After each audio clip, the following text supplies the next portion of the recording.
We're the live chat going live. And we're live. Hi, Joseph. Early for a change. Thanks for joining us. Excuse me. Just popped on a wee bit early, as usual. Try to get on about a minute or two early, but these days, just in case there's any sort of technical difficulties and we have to set the whole thing up again. But to anybody's with us there, thanks for joining us. We'll get going with the Dune Book Club in a wee minute or two. So I'm going to get myself organised a wee bit better here. Bear with me 1 wee second, folks. I'll be right back. Oh, there they are. And a cardigan is what I need.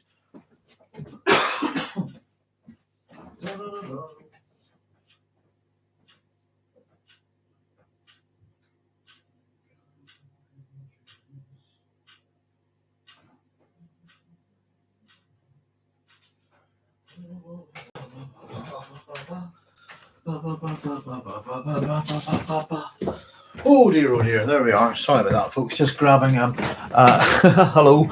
About to start a wee minute. Just grabbing a couple of these things from my hands, and we've lost our heating again, and it's a very, very cold night here in Northern Ireland, though it's been quite a nice day for the last few days, but it's getting chilly, so I was just grabbing a cardigan. Excuse me. For when the temperature drops a fair bit, which is starting to get there, and we don't have any wee kind of spare fires or anything apart. We've got one in the sitting room, and we have a spare doggy as a guest. So I've got a wee camping stove here for cooking with, sitting to my right that I can ignite for a little bit and get some heat in here. There's Chaya saying, Shalom, I hope you're all having a good week, Captain, for your dog. So sorry to hear about your dog. Chaya, the wee doggy is defying all expectations and is doing well. She's not her old self, obviously. She's had a series of little heart attacks. And then last Sunday, she had one massive heart attack and then a couple of little ones afterwards again. But we thought we were doing a death watch pretty much with her. And about 5 days in, she started taking a bit of water and food again, I suppose. Excuse me, frog in my throat tonight, folks. But she's not her old self. She's very, very slow. But she has recovered, or is having a recovery. So we've had a lot of long nights and days with her, but she has taken a little bit of food, and water again. And she's lost an awful lot of weight, which I think was part of the problem. So thank you very much, Chaya. The wee doggy's quite old, and it's my father's support pet, really, I suppose. Though I've known her a long time, we have 2 of our own here, so we've got 3 at the minute, and I don't think she'll be able to go back to my dad just in terms of her health care, and she can't get up on certain things and things like that. But we're all delighted, and excuse me, we're all delighted, to be honest with you, and just very surprised. And where are we? There we go. Very, very surprised indeed by the wee dog, and she's just a marvel, quite frankly, because we thought that a lot of damage was done there. But yeah, so we're keeping a wee eye on her, and we're having to sort of build her up a bit with food, and she's been a bit anemic prior to that, and I think she has a bit of kidney issues, but we're feeding her sardines and things for the anemia, etc., you know. So no, I think an awful lot of you have sent me messages through and emails, etc. So thank you very much to everyone, as I've said before. It's really appreciated. But I'd sent in a few of those messages that, as in June, that says it's often pointed out that hope clouds observation, and I didn't really have much hope for the wee doggy, and I've been observing her and keeping a close eye on her for all this time, and I should have had a bit of hope, because she's kind of come through, and I really wasn't expecting her to at all, to be honest with you. So it's great, but we're having to make a few adjustments about the house, and our house isn't very big, and it's full enough as it is. So another Jack Russell, you know, is a bit. It's not a massive adjustment, but we need to get a wee bed in for her and stuff like that, you know. But there we go. But thank you very much. And she is doing better. She's not 100%, that's for sure, and I don't think she'll be 100% again. But she's back on her feet, and she's happy, and she's wagging her tail. It's a little parky here, and no mistake, says Chris. Babs is saying it's windy as all get out here in Northwest Ohio as well. Winter isn't going away quietly. Looked for your email on the YouTube channel info, couldn't find it. I think it's on the banner, guys. I'm not. If you have a wee look, let me see. Where is my channel? I'll have a wee quick nosy over there. But if you look at, yes, if you're on the homepage of the Doc Sloan Science Fiction Station, it says sci-fi, myth, horror, and fantasy. The email's right underneath it. So it's one of those things where you should. It's actually written on the banner. So it's sciencefictionstation@gmail.com for anybody who wants to send off a wee email for us.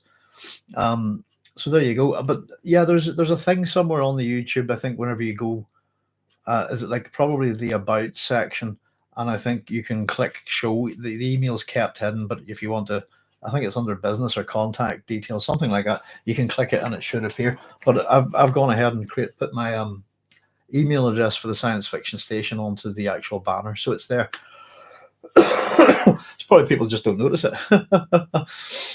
There we go. But yeah, so we've had our heating fixed twice, as I'm sure you're aware, recently.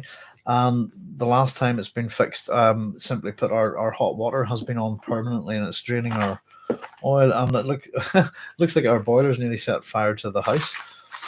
So we're wanting to get someone else to come in and look at it, and hopefully probably have to get a new boiler, I'd imagine.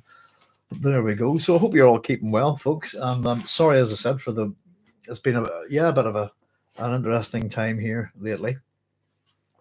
But I'm trying to find time just to do the Dune book club stuff was getting a wee bit tricky, and managed to just get sort of caught up to where we're at today. And the good thing, I suppose, is for chapter 20 for Sunday, is that we have a lovely short chapter on Dune as we're approaching the end of the first book, and a lot of this is action heavy, as I like to call it.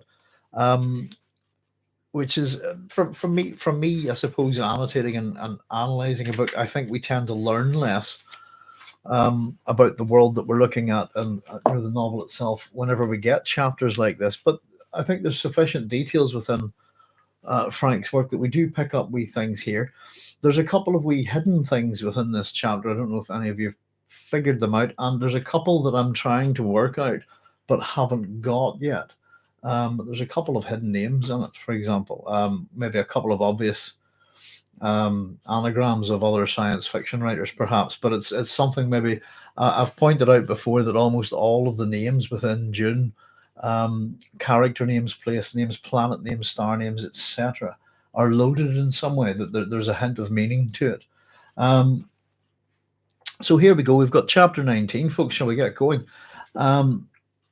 There should be a science of discontent.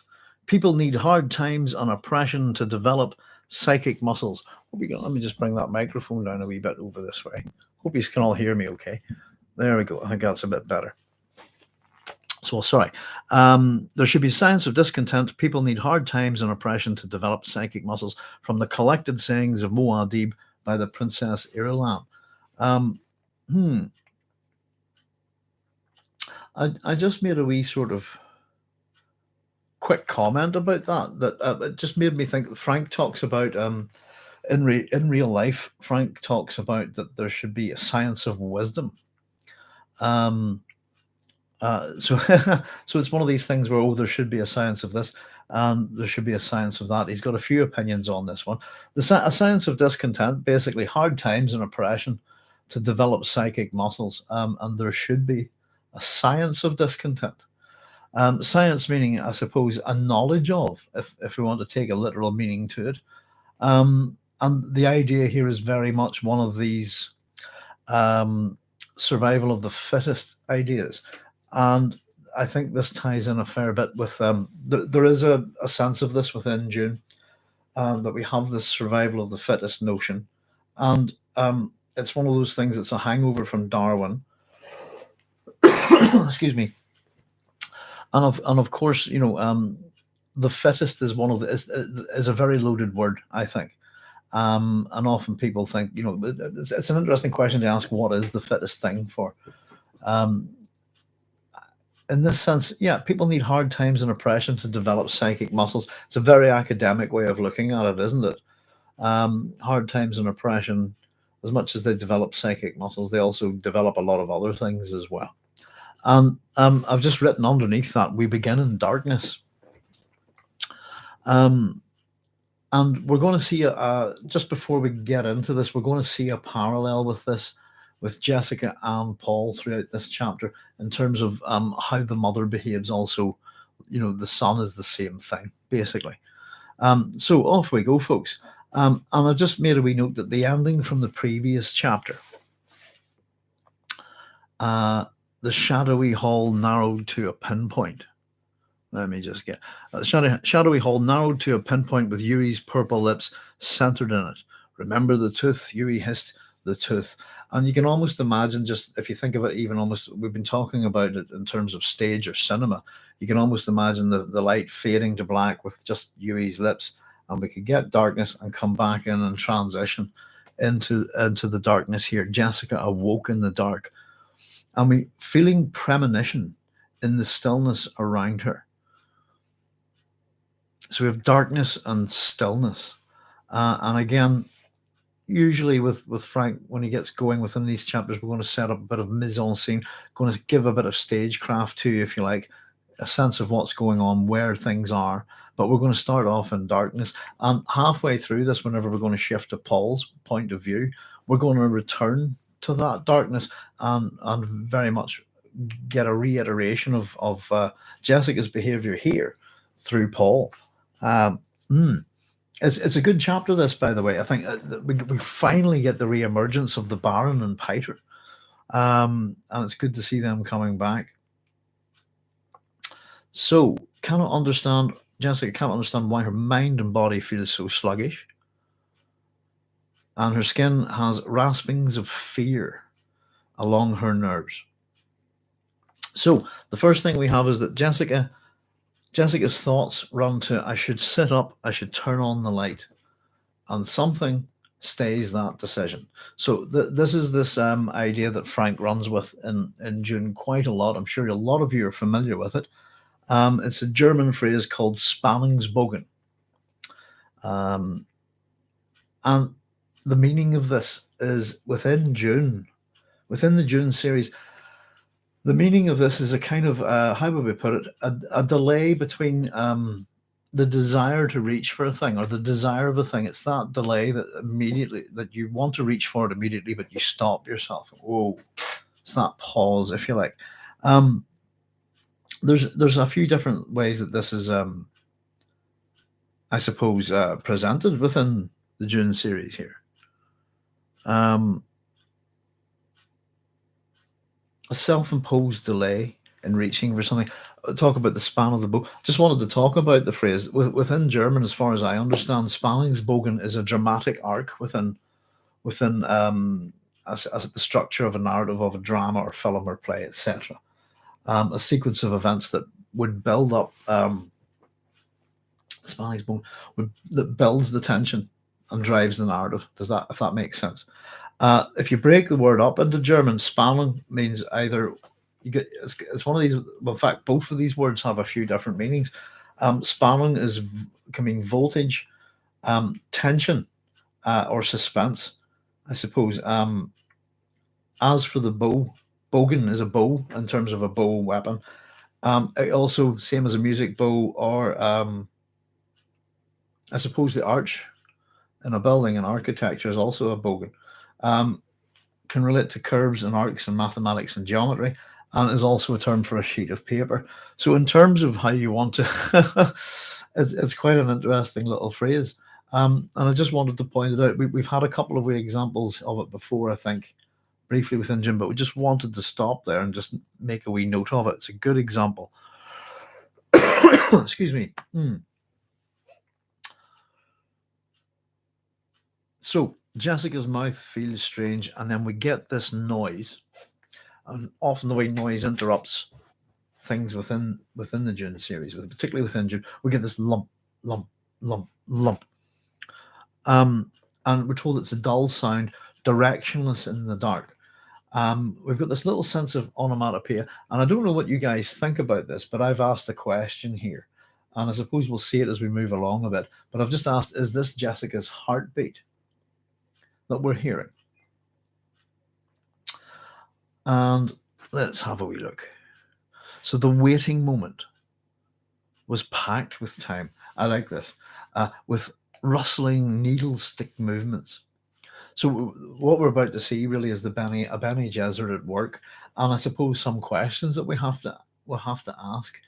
So she begins to feel her body, grow aware of her own self, if you like.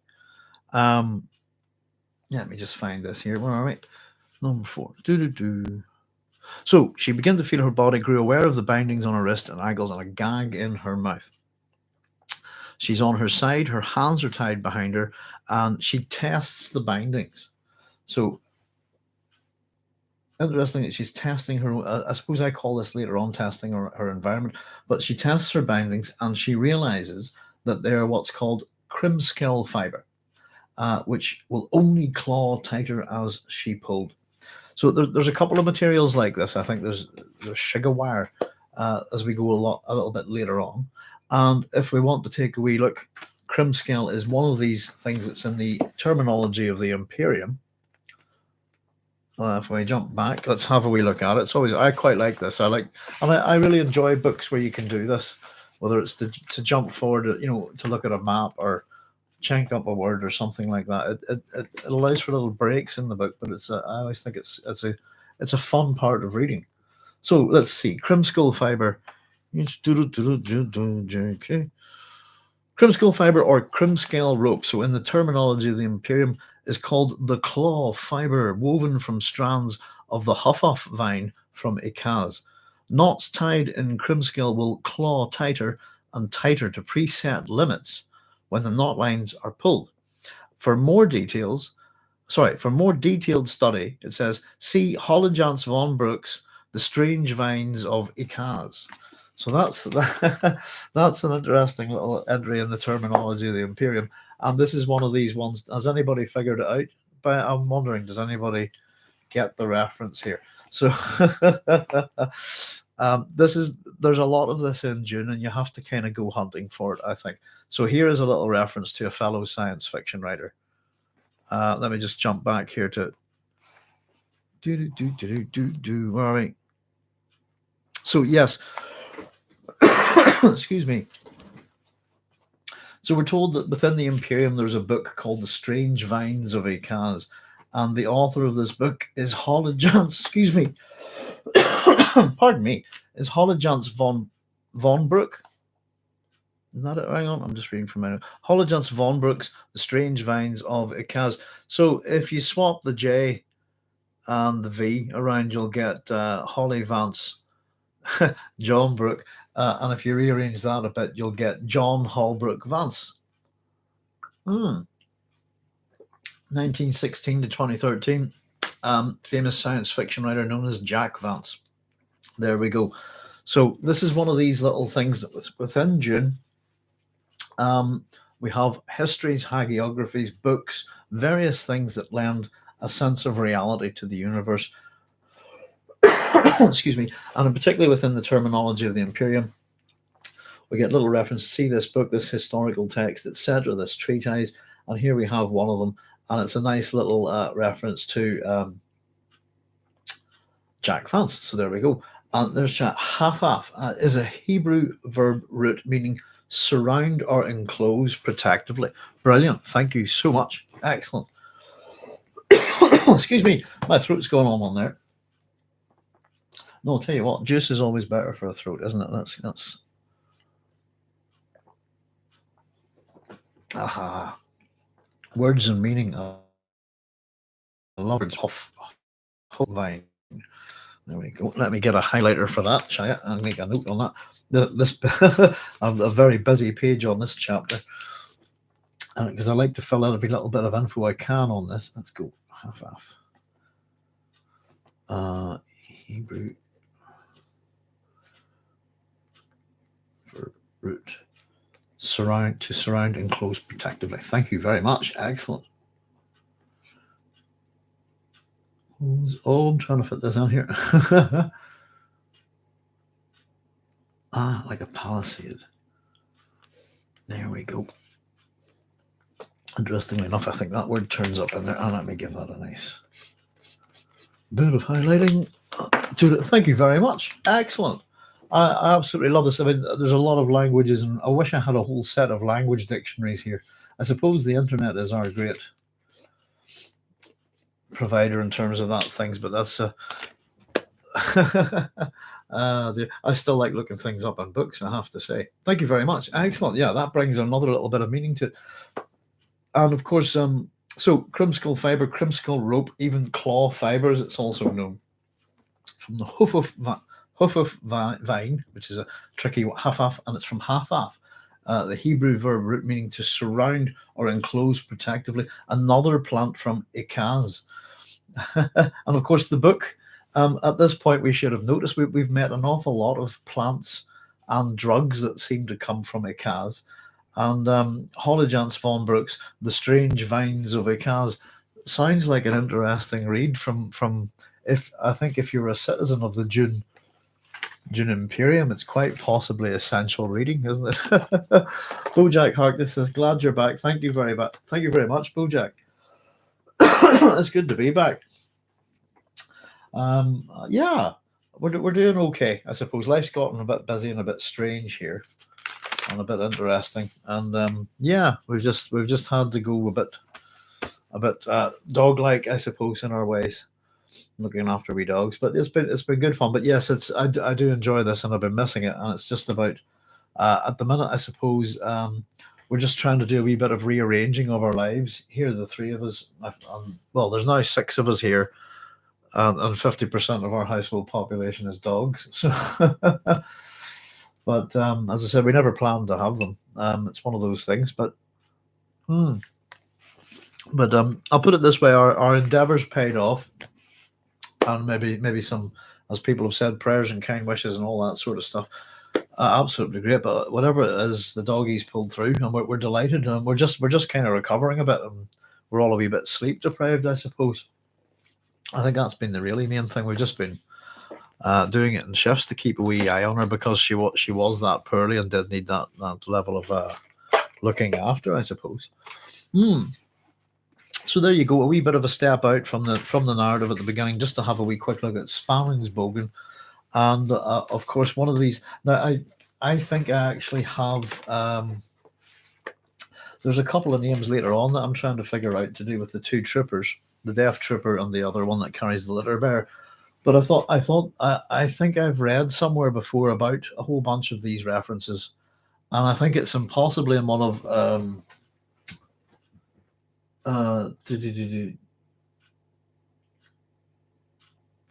Timothy O'Reilly's book. Maybe there's one of these books on Frank Herbert where I think he discusses that, yeah, there's lots of wee in-joke references to science fiction writers, and it's a done thing, by the way. I have around here somewhere, and I've finally found my sticky tape.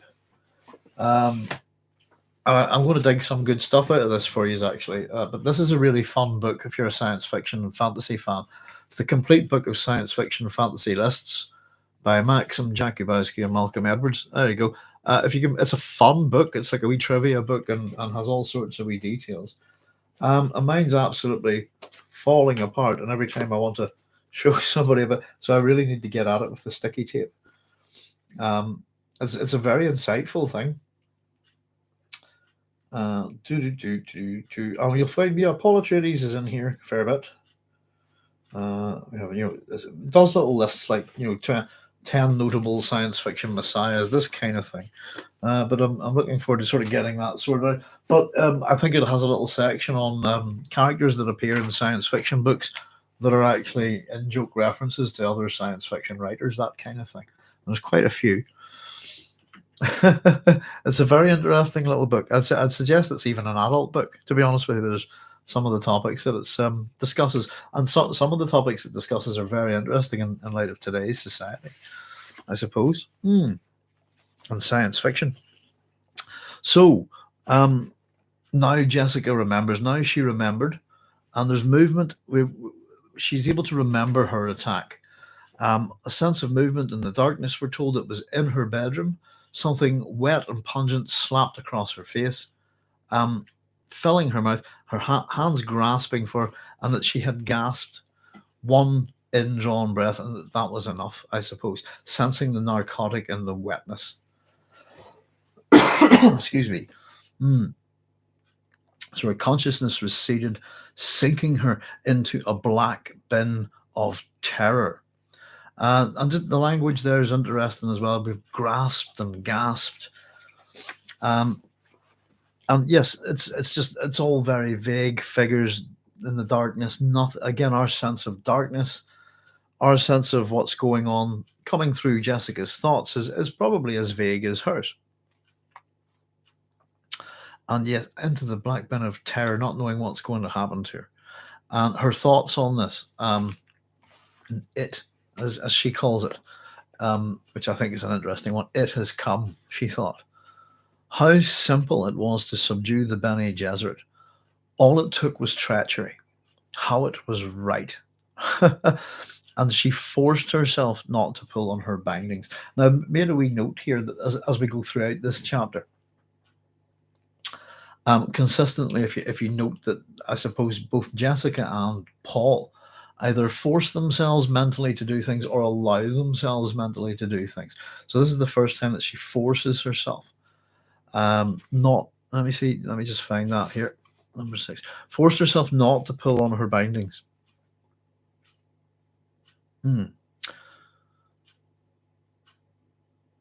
So she understands what they are.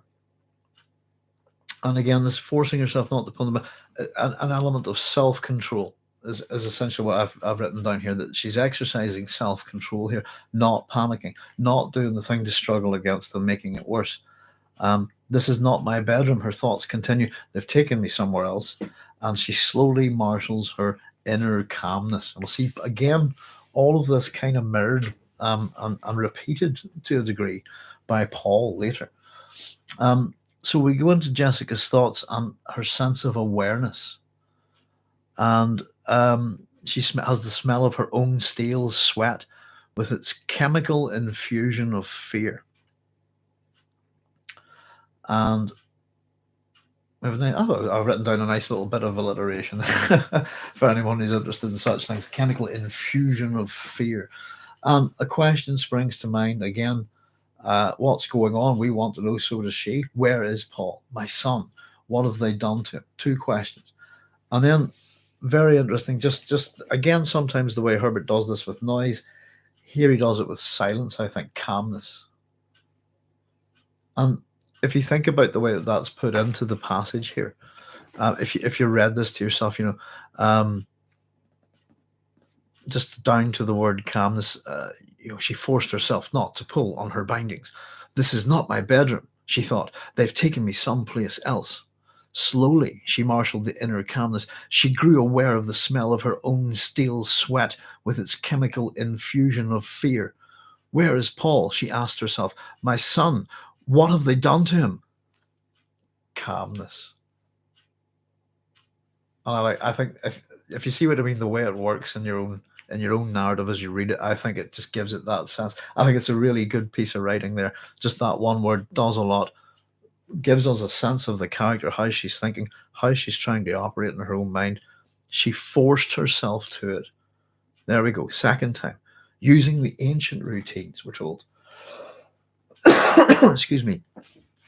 And I often like to point out this word. The word is but. But's a great word in this book, I think. But the terror remains so near.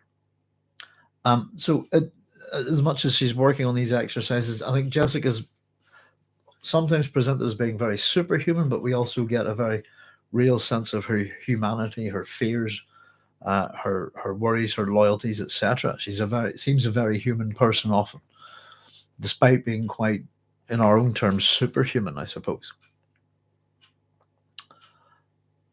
So the terror remains there. Another question. Leto. Where are you, Leto? And she senses a diminishing in the dark. It began with shadows. So the darkness, the absolute darkness, is starting to clear. It's getting more shadowy. Her eyesight is returning. It began with shadows. Dimensions separated became new thorns of awareness. White, a line under a door. So our picture's building up in the same way. Starts off that we are in darkness, can't see a thing. Imagine our eyes shut. Some shadows getting shouted, a line of light emerging. She's starting to get a better picture of what's around her visually, as are we, and her awareness is going to have to adjust and take in all of this as well. I must remain calm. And this is the Bene Gesserit skills at work, I think. Let me just find it here. Where are we? She squeezed back the memory. People walking. Oh, sorry, I've missed a wee bit there. So yes, she's on the floor and she realizes that there are people walking and senses it through the floor, through vibrations. She squeezed back the memory of terror, again, pushing it back. So it's not that it's not there. It's not that she's not terrified. It's that she's able to push it away. We're told it remained near, but it's not there within her in a sense that she's managed to push it away, I think. And I must remain calm, alert, and prepared. I may get only one chance. Again, she forced, there we go, third time now, forced herself to the inner calmness. And and this is why just earlier, whenever I was asking about the lump with the exclamation mark, that's not really explained to us in this chapter. And I sort of asked at that point, I wonder, is that her heartbeat? As she's forcing this inner calmness here. Where are we? Number the ungainly thumping of her heartbeats evened, shaping out time. And I've just put thump there. So I think that's what the lump sound was at the beginning. In this darkness, I think it's her own heartbeat, as she becomes aware of what's going on. So this is another one of these Bene Gesserit skills, if you like. And I've just made it's an internal chronometer, really. A Bene Gesserit skill. So with her heartbeat and sense of awareness, she's able to count back and figures out that she's been unconscious for about an hour. And I've written down that that's a pretty impressive skill. And as a reader, I would just go, "Oh, I've written cool. Okay, well, that's impressive." To have that level of awareness and sense of time. So, Jessica, in that sense, the what's emerging from her senses, there's basically. Oh, hang on a second. I've just missed a wee bit here. Let me figure it out. Counts back as a closed her eyes. She closes her eyes again, focuses her awareness onto, here we go, approaching footsteps. And she's able to discern from this that there's 4 people, and makes a choice that she must pretend to be still unconscious. So we go back to the trap, if you like, the Gom Jabbar trap, etc. The lesson that Gaius Helen Mohim gives Paul about an animal being caught in a trap. And in this case, in this chapter, we get to see that put to the test, that how a human would behave differently than an animal. And we're told that a human would remain in the trap, feign injury or unconsciousness, and wait to attack the person that set the trap, if you like. So very much so, we're seeing Jessica and later Paul working in this kind of way. So I'm going to pretend and see what I'm unconscious, see what I can learn. And she relaxes against the cold floor, tests her body's readiness, and she hears that, but she doesn't see that the door opens. She senses increased light through her eyelids. The feet approach as there's someone standing over her. And here we go, the Baron Harkonnen's entrance, really, if you like. "You are awake. Do not pretend," rumbled the basso voice. And she opened her eyes. So here's his entrance. The Baron Vladimir Harkonnen gets his full title straight away, stood over her. Around them, she recognized the cellar room where Paul had slept, saw his bed at one side empty.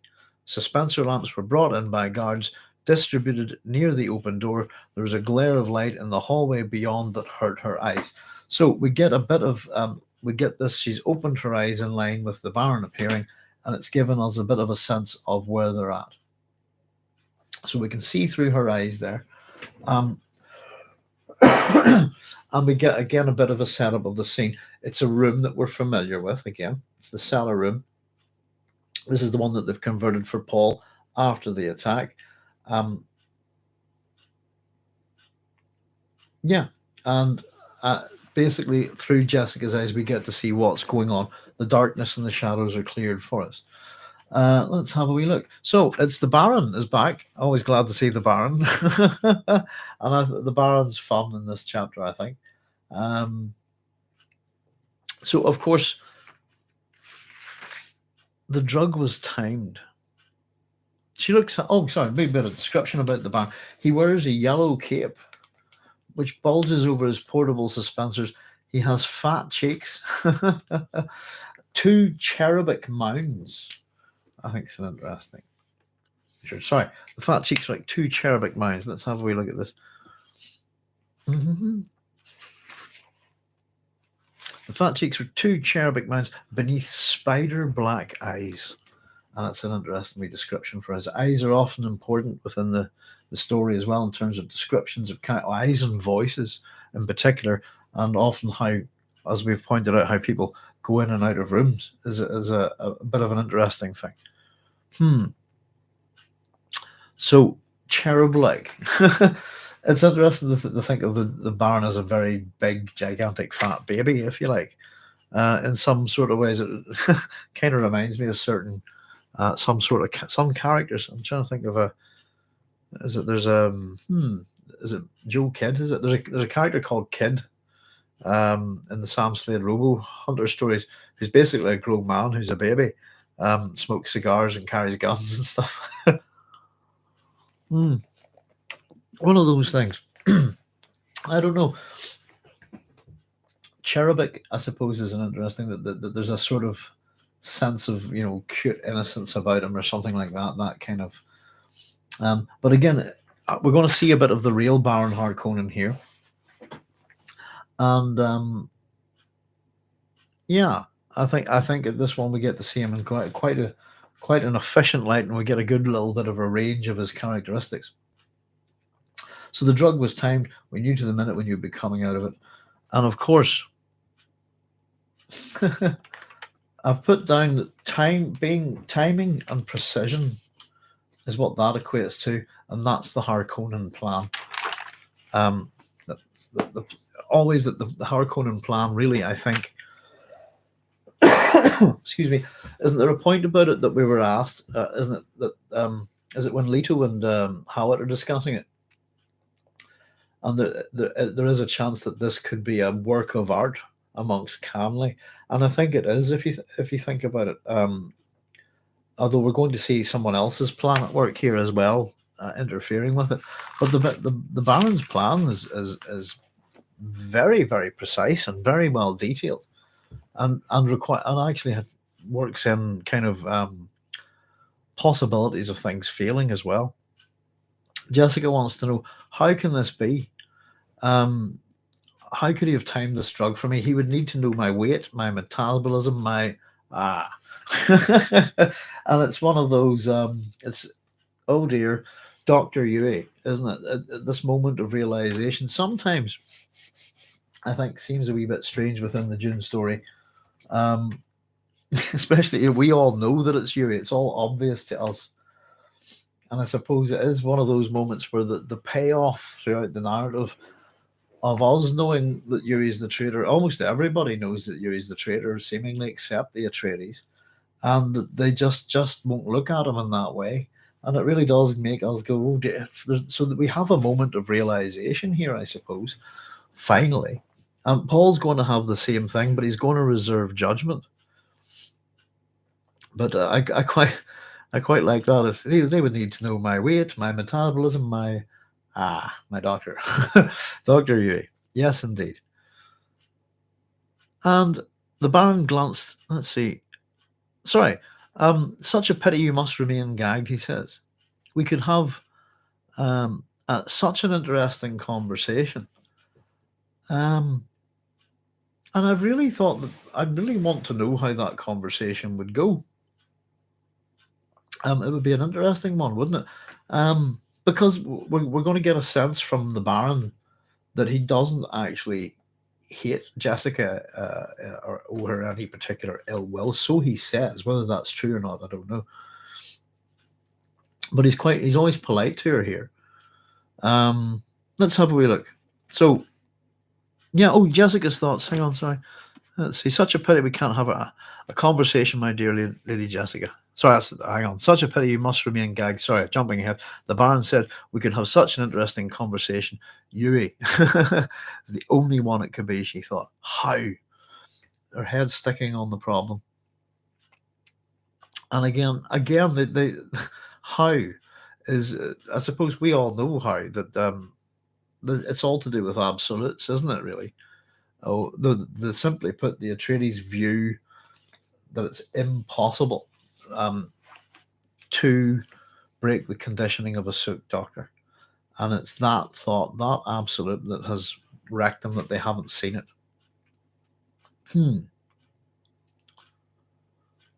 So we get a bit of a study. Let me just see. So the Baron glances at the door behind him and calls for Piter to come in. And we get a good examination of Piter de Vries. Here again, once again, in my copy of the book, he's Piter de Vreed, with a D at the end. It seems to be a consistent thing in this book, which is this one here. Quite a few misprints in it. Let's have a wee look. So, yeah, a little bit more of Piter. And again, these two are a great...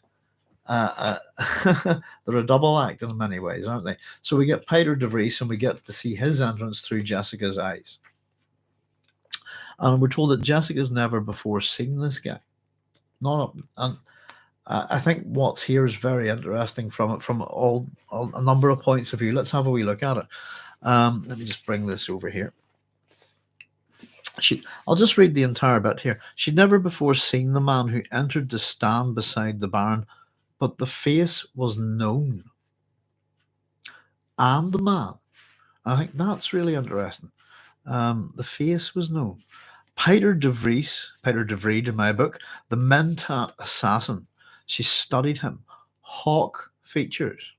Blue ink eyes that suggested he was a native of Arrakis, but subtleties of movement and stance told her he was not. And his flesh was too well firmed with water. He was tall, though slender, and something about him suggested effeminacy. There we go. Now, just a few wee points there, I suppose. He's described as having hawk features. That's sorry, there's Cynthia saying hello, Doc, and all. Hi, Cynthia. Unless I missed it, we don't know that Jessica is gagged until the Baron mentions it. Interesting that she doesn't include this in her self-evaluation. I think she does, doesn't she? Very quickly. Did she notice that did she have noticed that she was gagged? Gag in her... She began to feel her body, grew aware of bindings on wrists and ankles, gag in her mouth at the start there. So there we go. Yeah. So it is, and there's just to be interesting she doesn't... Yeah, it is there. Not to worry, Cynthia. But hi, thanks for joining us, by the way.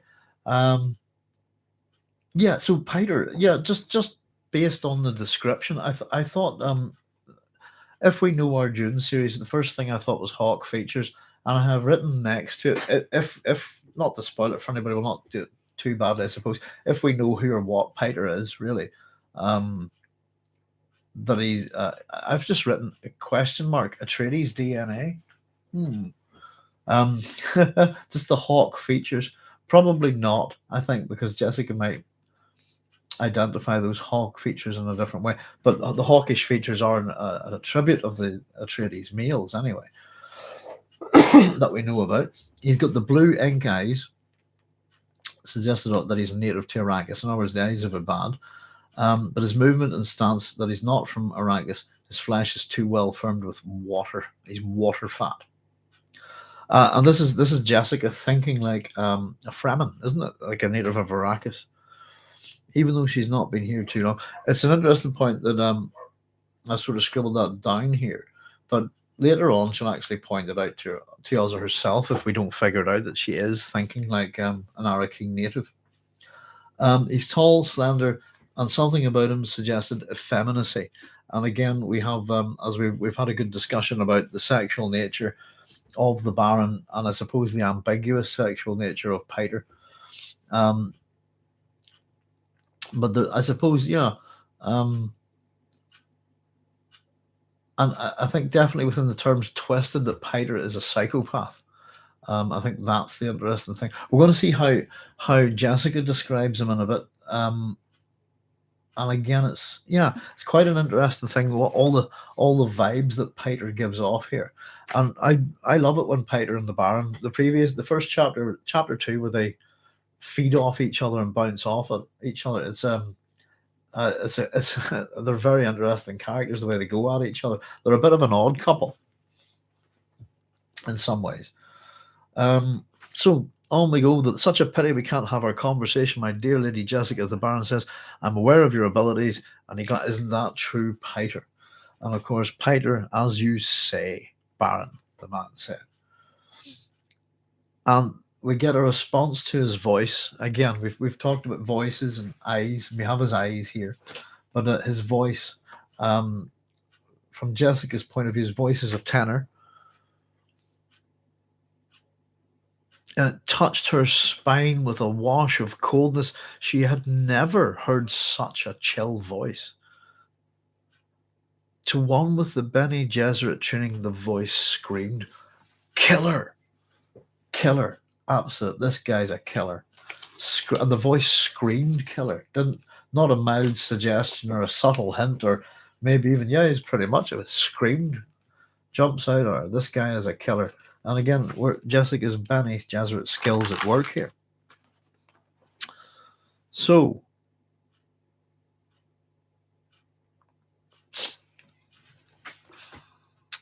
what we get is, I have a surprise for you, Piter.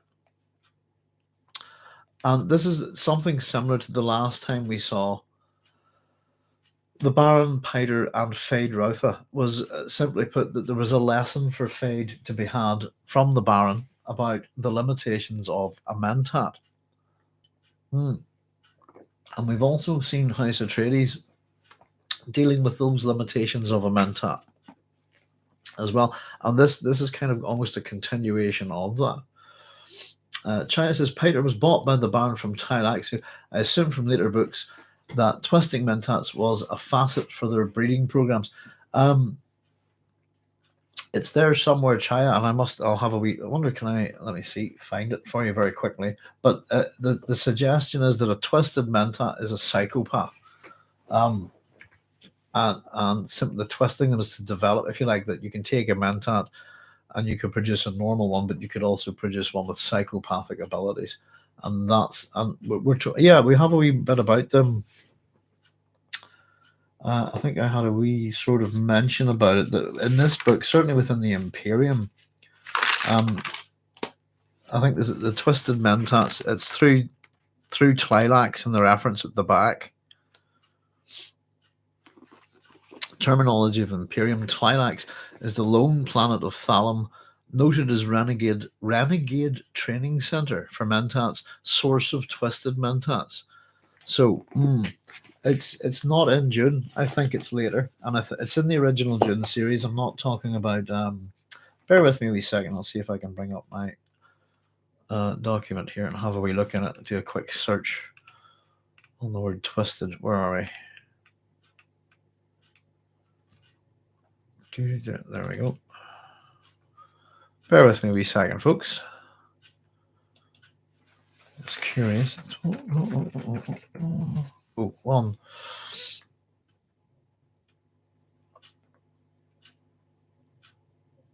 Now, I've got, what have we got here? That's just what I've told you. Let me just quickly check. Described as the lone planet of Thalnote as renegade training center for mentats, source of twisted mentats. Their main purpose in Dune is to provide the Baron, this is the Tlilaxu, The Baron Harkonnen with his twisted mentat, Praetor de Vries, who we are able to later deduce is in fact a Gola. Apart from this, the Talaxi are barely mentioned in the first Dune novel, and it's not until Dune Messiah that we begin to take real notice of them. Right, that's how it twisted. Hang on.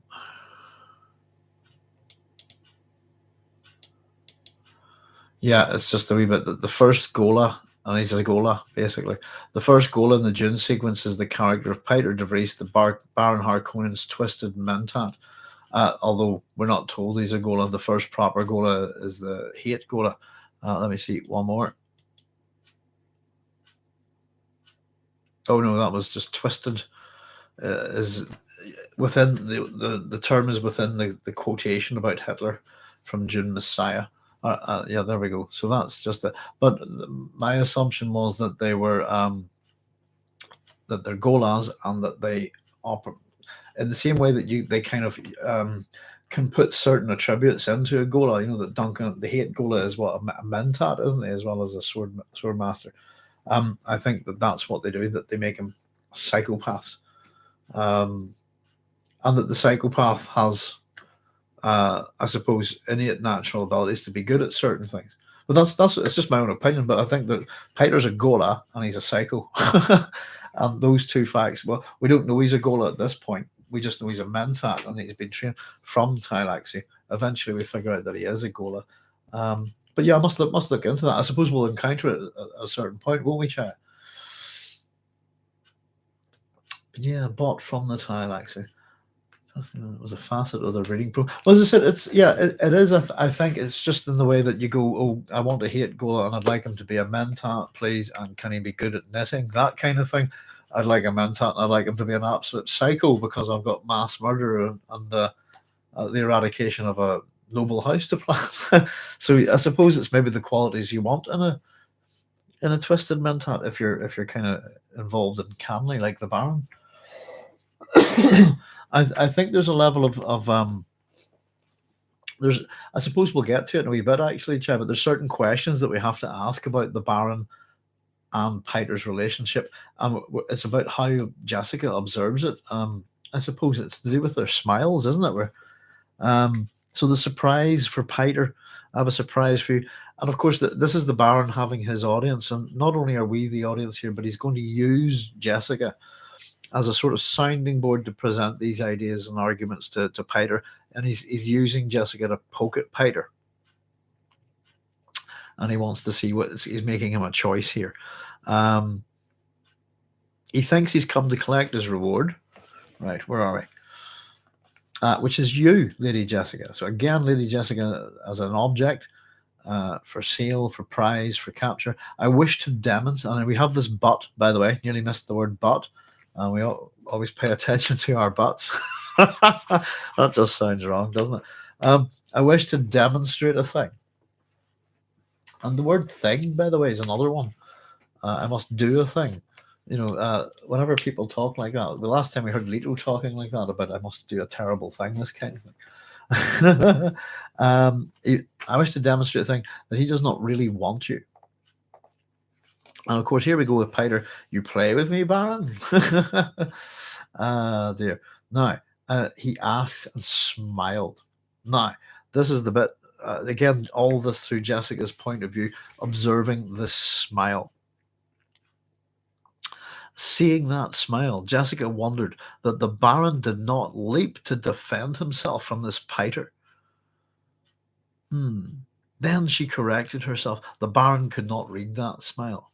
He did not have the training with a capital T, and yeah, more Bene Gesserit skills that he doesn't have. I think this is possibly, though, Jessica getting this wrong, and as much as that smile, and whatever she observes in that smile, she reads it as this guy's about to kill the Baron. He's a nut. He's poised and ready and absolutely up for violence. That's what I think Jessica is getting from this yes, this smile from Peter. So I've just put that the Baron couldn't possibly see this, and I think the Baron's a lot more astute than anybody gives him credit for. And we often talk about the Atreides underestimating the Harkonnen. Just because he doesn't have herd training doesn't mean he has a lack of other skills that would allow him to possibly see this, or simply put, that he knows what Piter's like. And I would argue that if the Baron has had Piter put together by the Bene Chilax as a twisted mentat for him, I would imagine that there's some kind of emergency that the Baron would put a kill switch into someone like that, I think. So and of course the Baron's kind of acting with possible bravura in a way that we would see with Leto and his father in a wee minute here. So, and I've just put down, this is a show by the Baron Harkonnen. This is the Baron's show here.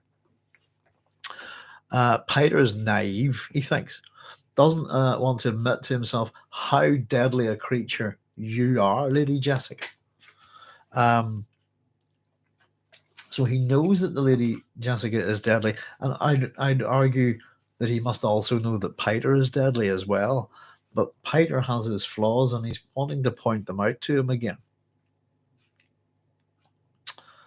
I'd show him. I'm prepared to demonstrate to him how deadly you are, but that would be a very foolish risk. And that's another but there, isn't it? And I've just made a wee note here that this is the Baron, for all his contrivances and plans and Machiavellian nature, etc., etc. He's not that stupid.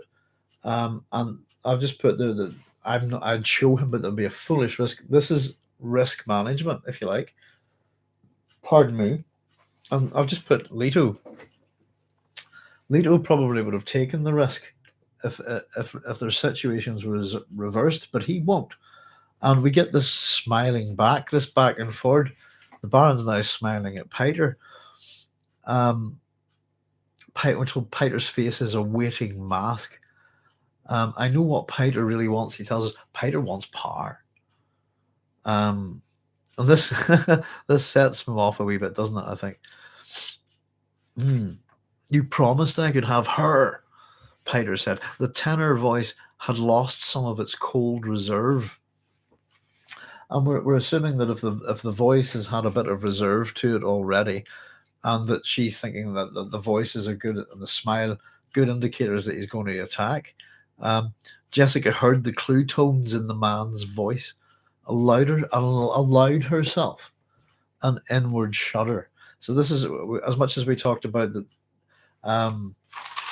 For example, we talked about Jessica and Paul. Sorry, just what's the term I was using? Where did we go? Hang on. Forcing themselves to do certain things. This is one where she allows herself a physiological reaction to this, and has a wee shudder. How could the Baron have made such an animal out of a mentat? Now that guys, what you were saying, Chaya, and what we were talking about, the psychopath. If we go back, so she's connecting the word animal to Piter and being a mentat here. If we go back to the Gom Jabbar test, all the way back at the beginning of Dune, it's, to test, isn't it? We're told to see if you're an animal, or maybe human, this kind of thing. And there's a differentiation between the ideology of the ideology of the Bene Gesserit of what a human being is and what an animal is. And of course, we know that animals are humans are animals, but in this sense, that the animal that I think that they're sifting for, that they're checking for, in terms of it, the metaphor of the trap, etc., the animal is the psychopath, and that's what they're looking for. And that if the potential Kwisatz Haderach is a psychopath, then kill him immediately, because far too dangerous. And that's what I get as the sense of the ultimate purpose of the Gom Jabbar test at the beginning.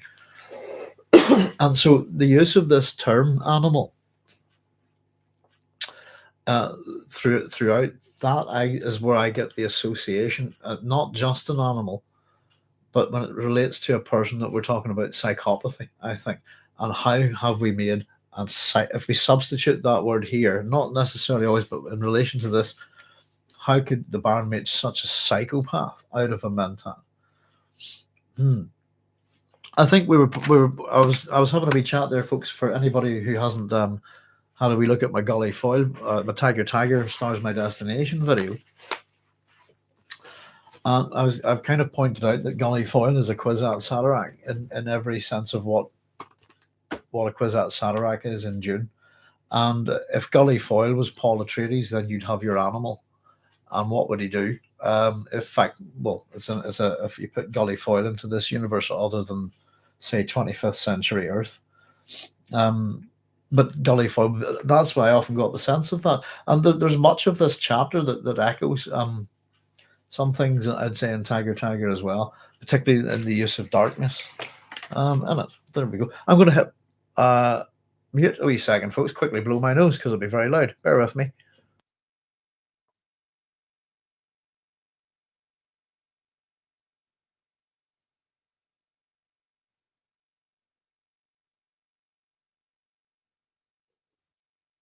There we go. There we go. Sorry about that. That's much better. Can breathe a bit better now. We're not too cold here tonight, I think. I'm still keeping the heat okay. So yeah, that's just my own opinion. But I think there's enough evidence to back it up. Yeah. How could the Baron make such an animal out of a Mentat? Such a psycho, because he really is, isn't he? I think. So here we go. This is the Baron's choice, I've called it. Give you a choice, Peter. Baron, of course, what choice? And Baron snaps his fingers. Baron snapped his fat fingers. Here it is. And a little bit of showmanship, I think, from the Baron, reveling in this moment. The woman in exile from the Imperium, this is the choice, or the Duchy of Atreides on Arrakis to rule as you see fit in my name. So take this woman and exile from the Imperium, or you can have the Atreides Duchy here on Arrakis, all the melange and all the power and wealth that comes with that, and rule it in my name as you see fit. And Jessica watches the Baron's spidery eyes study Peter. I don't get the sense that the particularly spidery with the Baron here, that there's something like a spider's web, a trap here for Peter. In this sense, I think Peter makes a certain choice in this chapter. And if he made the wrong choice, I think Peter would be dead, pretty much. So he could be the Duke in all but name. And of course, this gets Jessica to think, oh no, is Leto dead then? And she felt a silent wail begin in her mind. Wail of despair. Our attention left the two a second. Herbert brings it back, is what I've written here. So just this moment of Jessica's mind within the narrative breaks us away from what's going on with the Baron and Peter. And what I've written down here is that the Baron and Peter here, that this is another example of Aristeia, in a sense, that this is the Baron and Peter playing off each other, demonstrating their abilities and their kind of and the Peter is outclassed here by the Baron, totally. That's a very one-sided thing, I suppose. So the Baron kept his attention on the Mentat. And here we go. Understand yourself, Peter. You want her because she was a Duke's woman. Past tense, was. A symbol of his power. Beautiful, useful, exquisitely trained for her role. But an entire duchy, Peter, that's more than a symbol. That's the reality. With it, you could have many women and more. And you do not joke with Peter. There's quite a bit there. We talk about you want her because she's a Duke's woman. Again, we talk about Jessica as a possession here. But not only that, not as a human being, but also Jessica is a symbol of power as well. That she's a symbol of power as opposed to being powerful, I suppose. She's beautiful, she's useful, exquisitely trained, like a tool, basically. And again, untrained for her role, I suppose. So there's once again, a fair sort of uh, how these guys look at women, and in particular, I suppose this is a Bene Gesserit woman here, but an entire duchy powder, more than a symbol, reality, and with it you could have many women and more. I have to wonder what does that mean. And of course, Piter's going, "You do not joke with Piter." I'll just made me note that Piter's referring to himself in the third person. And I've got this nice little bit here with the Baron turned. Let me just read it from the passage. The Baron turned with that dancing lightness the suspensors gave him. Joke? I? Remember, I am giving up the boy.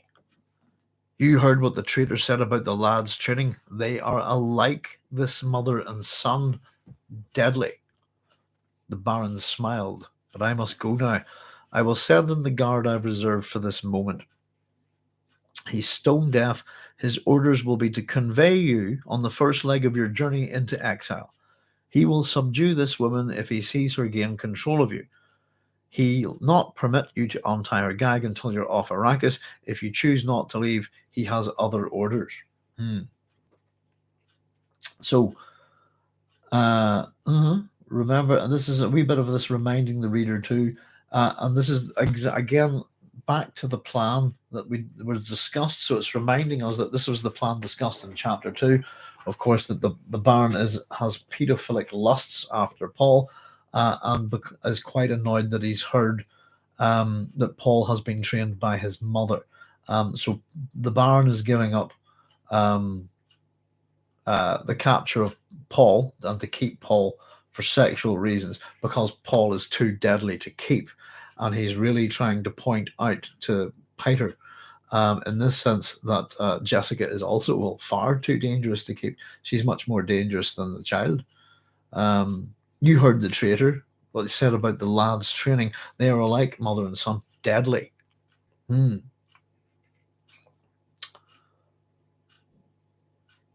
catch up with some of your comments, folks. Joseph says, you would think every house would have twisted mentats. Mad sort of deal, knowing your competition. Well, yeah, it's almost like there is it's described as a standoffish nature to the technologies and sort of educational developments within the Dune universe, that if one house needed a twisted mentat, you could probably do with a twisted mentat to counter it, this kind of thing. I don't know, it just sounds like you'd have a bunch of loonies around your house. Psychopaths are psychopaths, aren't they, to a degree? Well, to a degree, they just are. Jessica was also tested. Jessica was also tested with the Gom Jabbar. As a female, she was obviously not the Kwisatz Haderach. I think Bene Gesserit tested for humans before investing too many resources on training.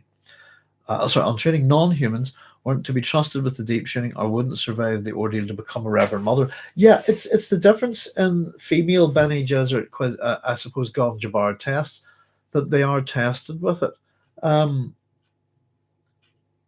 So, in as much as it's a test to see if the possibility of Paul being a Kwisatz Haderach, women, it's possible. Can you imagine a Bene Gesserit who's a psychopath? And I suppose ultimately you will see a whole bunch of them.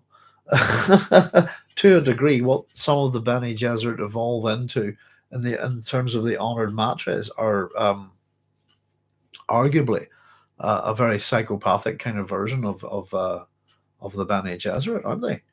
They're nutters. Very deadly nutters. Yeah. And again, a Reverend Mother, fully trained Reverend Mother as a psychopath. And there are certain problems with, I suppose, mental health, mental illness within the Dune universe. Madness, excuse me, is a factor. And of course, arguably, I don't have too many favorite characters in Dune. There's characters that we all love and enjoy very much, I suppose. But Alia, I think in particular, right through the first Dune trilogy, is one of my favorite characters, and we really do get to see, I think, Alia's eventual madness, developing out of, I suppose, both I suppose, genealogical problems and the developments of the results, sorry, of the use of certain drugs by the mother when she's in the womb. This all of these kind of things that sort of combine to create Alia. Um, and I suppose, and also as Alia Kwisatz Haderach in a funny way. Paul arrived a generation before he was expected. I wonder how long they had used the Gom Jabbar. Yeah, as I said, they're going for the Kwisatz Haderach with Paul, but the Gom Jabbar is a test that's sort of pulled out quite a bit. I'd imagine if you're as long as you're not a psycho, you're okay.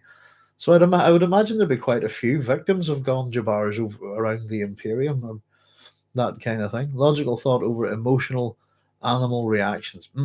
Randall McCollum says, yeah. Do-do-do-do-do. So yeah, I will get. I mean, we're going to get a bit of that actually coming up when we get the sort of the logic Paul runs with that in a wee minute. Randall actually is whenever we get to it, whenever we get into Paul's thought process, we switch a point of view, and we kind of go through a bit of the same process that Jessica does at the start of this chapter.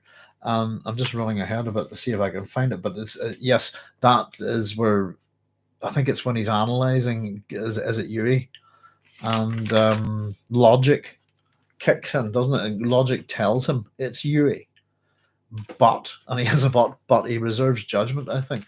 So yeah, the logical thought over the emotional animal reactions in relation to the Gom Jabbar.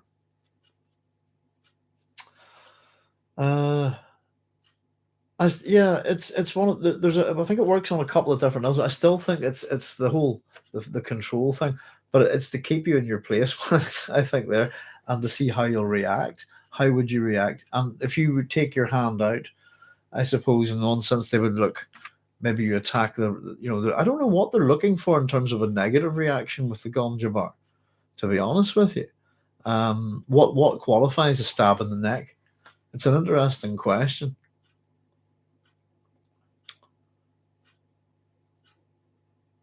And I suppose as much as we've got different schools within. We've got the guild with the higher mathematics. The mentats really go towards logic, that kind of thing. Everyone is still human in the Dune universe, and regardless of that, do have emotional or animal reactions. And I think we were seeing quite a bit of them in this chapter. And through both Paul and Jessica, it's about control over them or putting them aside, forcing themselves not to do something or allowing themselves. So again, with the control, I think to a degree. So yeah, it's a pretty good offer from the Baron. It's almost too good to be true, isn't it? And they often say, well, if it's too good to be true, it probably is. So this is the offer. You can have Jessica. This guy will go with you. But you're going to go now, and this guy's death, etc., can't be overpowered by the Bene Gesserit.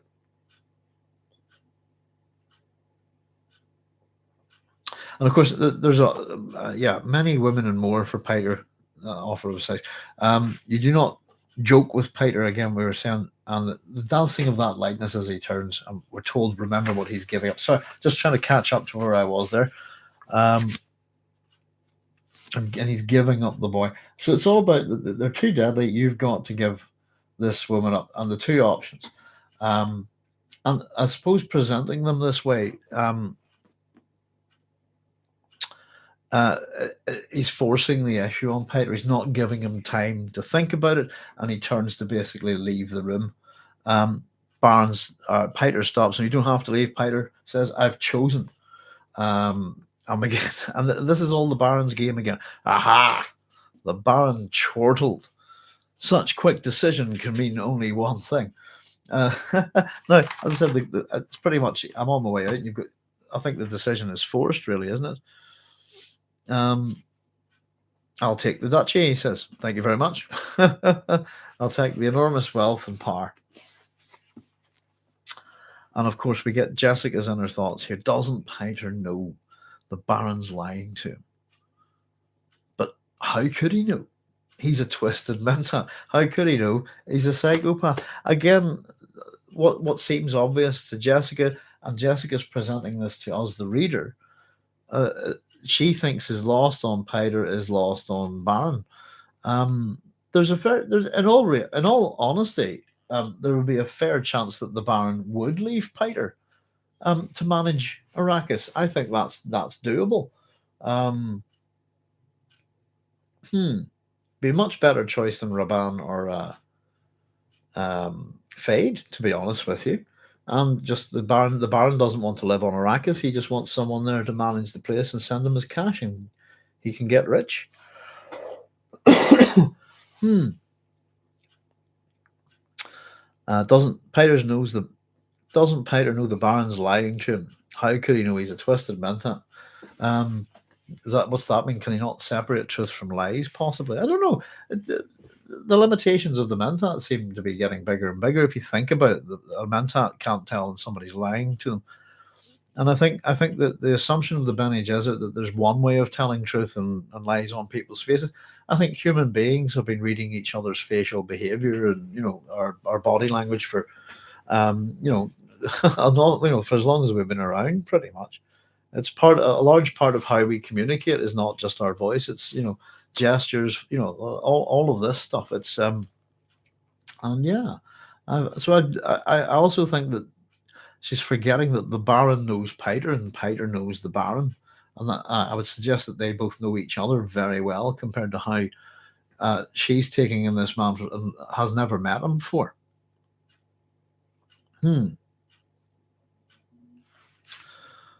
Baron glanced down at Jessica. Is it? Oh, sorry. Here we go. I'm jumping ahead of myself in the text. Is it not wonderful that I know Piter so well? There you go. He does. I wagered with my master at arms that this would be Piter's choice. He's had a bet.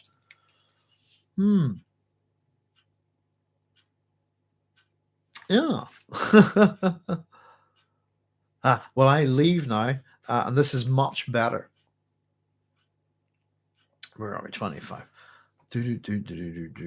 So yeah, this term better we're going to get 3 times here again. This is Piter says, I leave now. This is much better. 1. Much better. 2.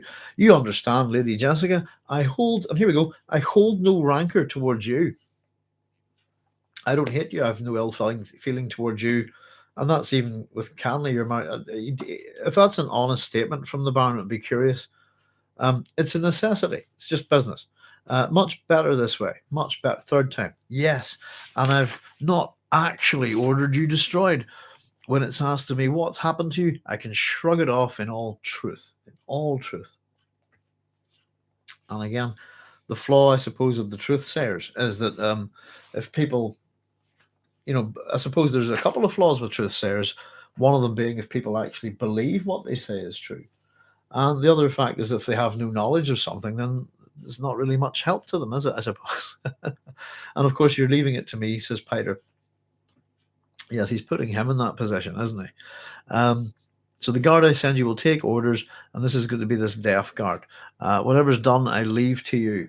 He stared at Piter. Yes, there will be no blood on my hands here. Your decision.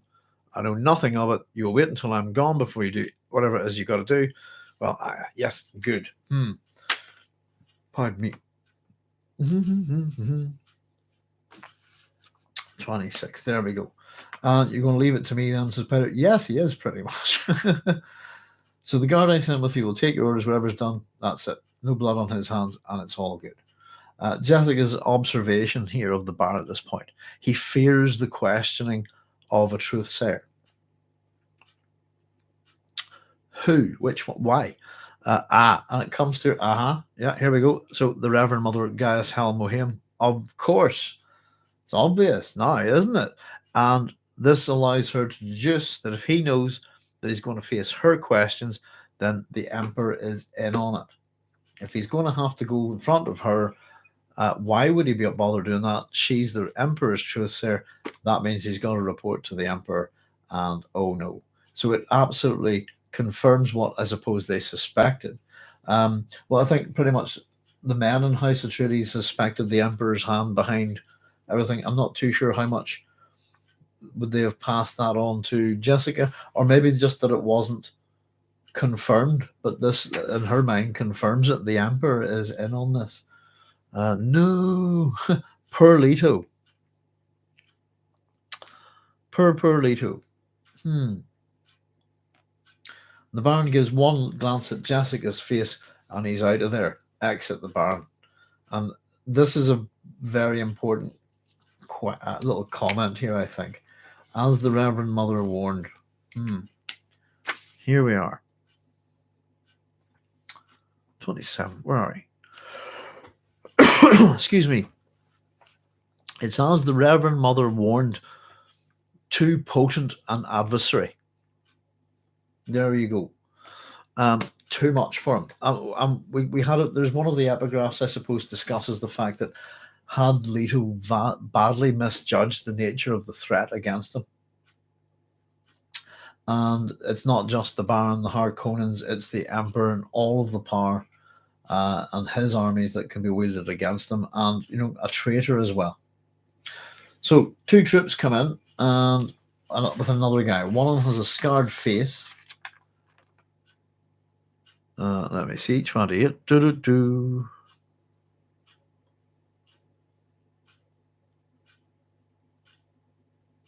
Another, his face a scarred mask, followed and stood in the doorway with a drawn lasgun.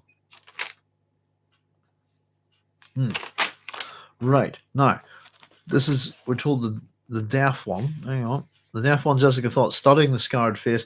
The Baron knows I could use the voice on any other man. So this is one of those things that's often we like to point out in Dune, is that things that seemingly are, I don't know, infallible, indestructible, etc., etc. It's the same with the God Emperor. If you know how to destroy the God Emperor, it's really easy. And I suppose the God Emperor is, I suppose, omnipotent. He is not. And you could kill him with a super soaker, a water pistol. In this case, the entire ability of the Bene Gesserit's voice is, simply put, nullified by a wonderful piece of technology that I use as a, well, I don't actually like to use them very often, but they're called earplugs. There you go. So there's and if you could always do, I suppose, a bit like the sirens, isn't it? With Odysseus, you can always get your men to stop up their ears with wax or honey, isn't it? So yeah, nobody's thought to supply guards with earplugs. I think it's just one of those. It's one of those obvious plot holes that I think are quite fun. Let's just catch up with your comments, folks. Cynthia says, I wonder if Yuri exaggerated the powers of Jessica and Paul to encourage the Baron and Piter to let them both of them go to the desert. The Harkonnen seem quite dependent on Yuri's intel. They do, don't they? And it's really as if he's created a blueprint for a plan for them to stick to, and that they haven't really questioned it that much. As the traitor said, let's do what the traitor says. The traitor is so trustworthy and knowledgeable. Jaya Rivka says, we're only about 3 weeks from the start of the story. How do Yuri and the Baron communicate on the sly? Baron hasn't seen Yuri as yet. After the attack, had to tell them either before arriving on the planet. I think we have Harkonnens all over the planet doing little bits and pieces here and there, and I think that we have, is it the light communicating? Remember that we see the light from the cliffs, and I actually sometimes thought that was the Fremen possibly communicating with people within Arrakeen, but I'm pretty certain that was signals for Yuri, possibly.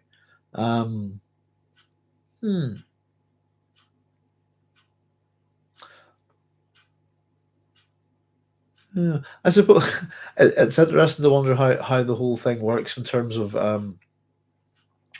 I suppose, temporal mechanics in terms of communicating through different worlds and how long it takes to get there, etc., and so on. Messages, etc. Yeah, there must be a bit of a communication problem within the Dune universe. And there's loads of questions, and he's obviously been in, if Yuri's been on Caladan for 6 years, he's been with the family for 6 years. All of this has been going on back and forth somehow between them, and I think we just have to assume within this world, that intrigue and couriers and spies and every house has its agents within it. I don't know. It seems quite likely that half your own household are spies. Um, Bizarre.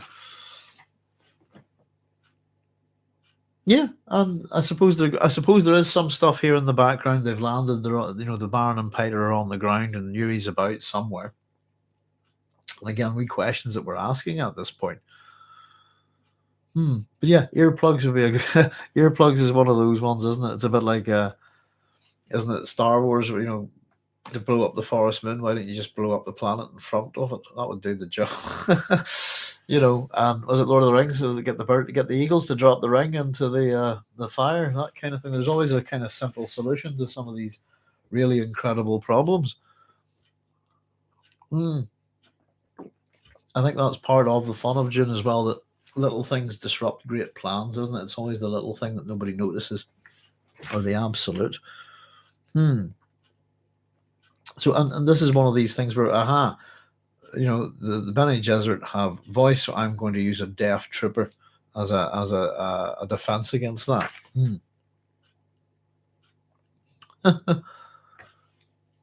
And I suppose the reasoning for it, we'll get to it. I suppose that we'll hear some of it. It's, we don't want to have any bodies, no evidence, none of that stuff about,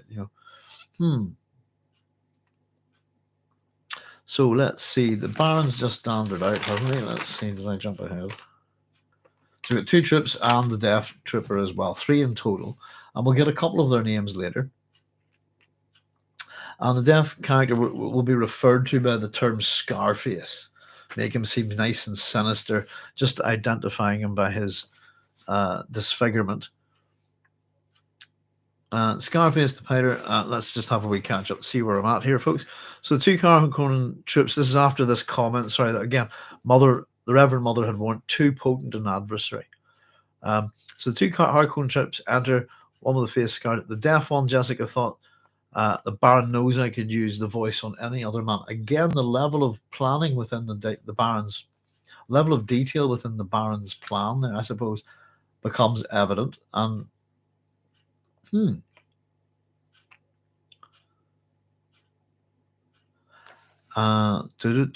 we're told that the boy is on. We have the boy on the litter outside. And what are your orders? To Peter. So Peter speaks to Jessica. Here we go.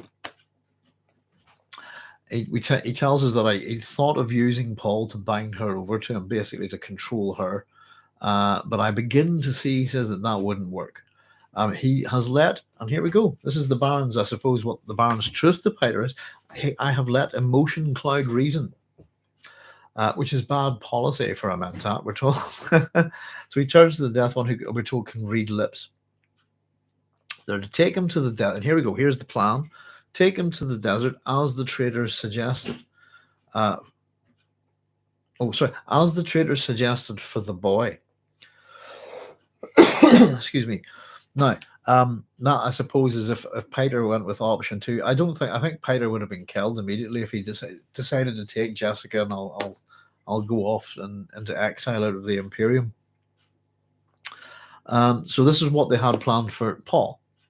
And of course, this is Yui's plan. As the traitor suggested, his plan is a good one, because it's a bit of irony there. The worms will destroy all evidence, and their bodies must never be found. So one of those things that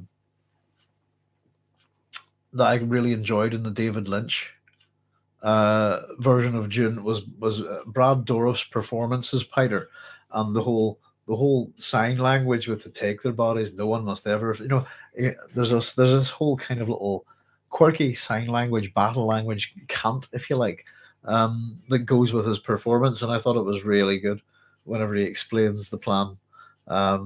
And I still think that the interaction between Peter and the Baron in the David Lynch version is really good. Very funny. It's how I think of them having just him being why I oughta. They just, very much a funny kind of odd couple. Psychopathic odd couple. And again, I suppose we do know that Yuri is mad now. Piter's a psycho, and just in terms of how sometimes that we can look at Dune, one of the ways that we can look at it is as the psychotic family novel, I suppose. And that kind of works in with the whole idea of psychopaths as well. I'd say arguably there's quite a few in this book. Um, there we go. So of course, and Yui's plan is a good one. I think that's an interesting thing coming from Piter.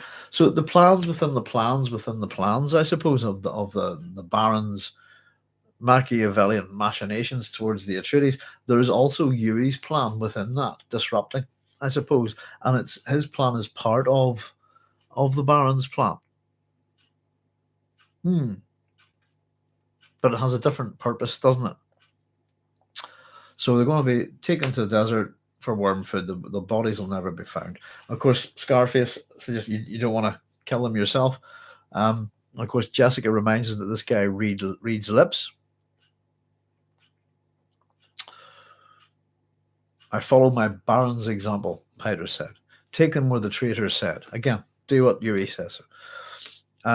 And she heard the harsh mentat control in Piter's voice, thought he too fears the truth, sir. So also, Piter doesn't want to end up in front of the guy, Reverend Mother Gaius Helen Mohim, as the Baron's, mentat. That's a possibility. So again, we get this shrug as he leaves, turns to go through the doorway. He hesitates there for a minute. Let me just have a wee look. Jessica's thoughts here. Hesitated there, and Jessica thought that he might turn back for a last look at her, but he went out without turning. And of course, we get this wee comment from Scarface. I wouldn't like to face a truth sayer after this business, etc., etc. So again, Jessica's probably just looking. We'll see something like this coming up later. Jessica's probably looking for an opportunity to sway Piter at that last point, but off he goes. And so we have the Baron and Piter in basically a bit of their more of a game between the two of them, and off they go, leaving Scarface, as we know him at the minute, to dispatch with the other two troops to dispatch Paul and Jessica. So, of course, it's pointed out that Scarface and these troops, they're not the sort of people who are likely to run into an old witch like the Reverend Mother Gaius Helen Mohim. Excuse me. So the first trooper tells him to take Jessica's feet. Why not just kill them here? Again, Scarface, that's too messy, we're told. Unless you want to strangle them, and they don't seem to go for that option. He says, I like a straightforward job. Drop them on the desert like the traitor said. Again, reiterating the traitor's plan. We cut the monster twice, leaves no evidence for the worms, nothing to clean up. Scarface, yeah, I guess you're right. So that's what they're going to do. And Jessica's watching these two and registering them, basically with her Bene Gesserit skills. She listens to them, watching, registering. The gag blocked her voice, and there was the deaf one to consider. So Scarface has holstered his las. Seems a lasgun is an incredibly dangerous weapon to carry anywhere. But I don't think you'd really want to use one in a confined space. Yeah, Judge Dredd has a few good stories on people with las cutters and causing absolute havoc. They're taking out whole roadways and stuff. But yeah, just they cut through anything, that kind of thing. Isn't anything except a Holtzman shield. So you certainly wouldn't want to fire one on a confined space inside a vehicle, which arguably would have fuel on board, I'd imagine. So Scarface holsters the lasgun, grabs Jessica's feet, and they lift her like a sack of grain, we're told. And they dump her on the suspensor buoyed litter with another bound figure. That's one of those words I always wonder about. I've often hear Americans, I think Canadians would call it a buoy or a buoy, which I think is quite good. We call it a boy over here. And I was just wondering, just in case you're wondering what I was pronouncing, but often from American TV we used to wonder what the hell was a buoy for a long time. Just one of those things, tomato, isn't it? Of course, the other bound figure is Paul. And here we go. So Jessica's not here alone. And there are a few things about Paul's capture that we have to ask questions about. He's been bound, but he's not been gagged. We should ask why. Everything that the Baron has pointed out to Peter is that the mother and son are deadly. And that if the mother has trained the son, gag him too. Why wouldn't you? It just makes it. It's one of those things, and it's maybe again just little things that get in the way of the great plans. It's little things like this that will cause the downfall, really, of the Baron's plan. And you have to ask, ultimately the Baron's plan fails because he does not completely wipe out House Atreides, and that's what he needed to do. So Paul's bound but not gagged. Why? And his face is just a little bit more than 10 centimeters from her. Jessica wonders, is he drugged? When Paul's eyes opened as dark slits, Mirror's fraction, opening the Mirror's fraction, staring at her, and she immediately went, "Oh, we mustn't try the voice." The deaf guard's the problem here. Paul's eyes then close again, and once again he's in a trap. He's feigning sleep. He's feigning unconsciousness, just like his mother. And at this point in this chapter, we have a nice little point of view switch over. It's so subtly done. It's nicely done, and especially with the two, mother and son, just sort of ending up on this thing, staring at each other. And we have had Jessica's point of view, and we're just going to shift over to Paul's very seamlessly. And again, this is the wee bit that I was pointing out to you guys. Everything that's happened at the start of the chapter in terms of Jessica sorting out her awareness in the darkness with the shadow, where Paul's closed his eyes, and we're going to get almost a repeat of this. Eyes are very important, I think, in this chapter. Mother and son are alike. They're deadly. So Paul's eyes, he practices his awareness breathing, just like Jessica, calms his mind, listens to the captors. The deaf one poses a problem. So we know previously, from Jessica's point of view, she didn't know, is he aware that there's a deaf guy here that's a problem that I can't use the voice one? He is aware. His awareness is there, and whenever he realizes that one of the troops is deaf, we're told he contains his despair. Once again, we're seeing real human emotions kick in with these people. And it's not about that they're inhuman, they're unemotional or anything like that. I'm going to put that aside. Often I would argue despair is, I suppose, the opposite of hope. It's opposite of faith, isn't it? When you've lost faith, you're in a state of despair, I believe. But yeah, so he contains it, bottles it up, puts it aside. Mind calming regimen that Jessica's mother has taught him keeps him poised, ready to expand any opportunity. And again, this is just exactly like Jessica, as we've seen her previously. It just shows you the nature of the two of them, ready to expand any opportunity. I think is a very interesting way of putting it. These are Bene Gesserit skills, and once again, we're seeing an awful lot of them in the subtleties of how they work in this chapter. And again, just like his mother, either they force themselves or allow themselves. In this moment, he allows himself. Let me just find this. He allows himself a slit-eyed inspection of his mother's face. Is that where I'm looking for? Hang on. We're on the wrong section. Here we are. Paul allowed himself another slit-eyed inspection of his mother's face. She appeared unharmed. Gagged, though. He wondered. And again, this is the same. If we wonder how Jessica wondered this, who could have done, how could a Bene Gesserit be captured so easily? He wonders exactly the same thing. Who could have captured Jessica so easily? He wonders who could have captured her. His own captivity was plain enough. And I think Randall was pointing this out. We were talking about, that was a wee bit to do with the Gom Jabbar, but the logical thinking over the emotional, we see a wee bit of this is the wee bit we were talking about. His own captivity is obvious to him. I was in bed and I had capsules prescribed by Dr. Yui. So yeah, that makes sense to me. But wonder did the same thing happen to her? Logic. Here we go. Logic said the traitor was Yui. Let me just get the quote. It's probably just as straight as I read it. Logic said the traitor was Yui, but he held final decision in abeyance. He still feels he has insufficient data, I suppose, maybe.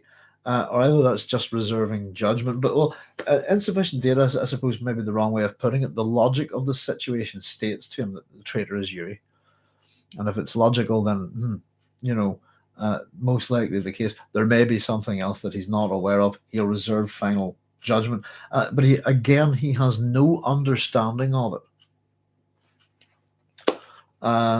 A sook doctor, a traitor, essentially. And again, there was no understanding it. A sook doctor, a traitor. And that's why he's reserving his judgment. He can't get it. He can't fathom it. And did we get exactly the same thing with Jessica? Let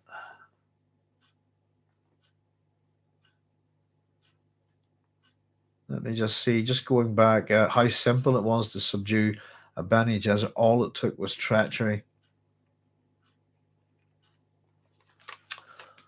And how it was right. There was a traitor, of course. Just trying to see. It should be taken somewhere else. Let me just see if I can find this.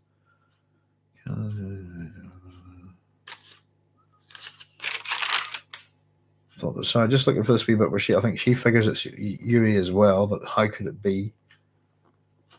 Oh yes, there we go. How could that be? Remember previously it's Dr. Yui. How could that be? Jessica asked. They need to know my weight, my metabolism, my Yui. But yeah, Yui only. But how? And that's Jessica's response. But how is this possible? And Paul's the same. A sook doctor, no understanding of it. So the simple fact is, I've just put really, neither of them can figure out that their own thinking has evolved, has used absolutes. That it is impossible for this man to be the traitor. He's the only thing they never looked at, really, because they just assumed that was true. So their assumptions, their belief in absolutes is, and the fact that they still just can't get it. A sook doctor is conditioned and therefore perfectly trustworthy until they're not. How is that possible? Well, the answer is someone would break their conditioning, surely, and that nothing is absolute and certain in life, I suppose. And 1,000,000 deaths are not enough for Yui.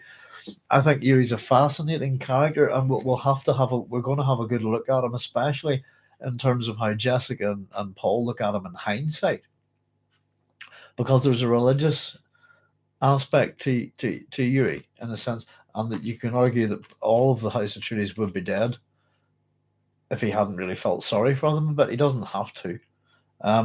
He could have told Leto what he told Leto: do this for your family and I'll get them out of here. But he could have just, I'll not bother, and just killed.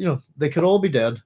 So whatever it is in Yui's madness that we know in the end he's mad, that there's something about him that he's trying to fix. But it's him that saves Paul and Jessica ultimately. The paradigms, Randall says the paradigms that are all stuck in, they can't grasp the conditioning of Yui broken like Piter can't grasp a meal using the voice, since that's a Bene Gesserit thing, in my honest opinion. Yeah, it is. We have, and it's one of the things that it's something that Frank wants to point out. There's great peril in absolutes. And we've been doing a good job of pointing them out. There's quite, as we've got here, we're at chapter 19, and I think we've had tons of the things so far.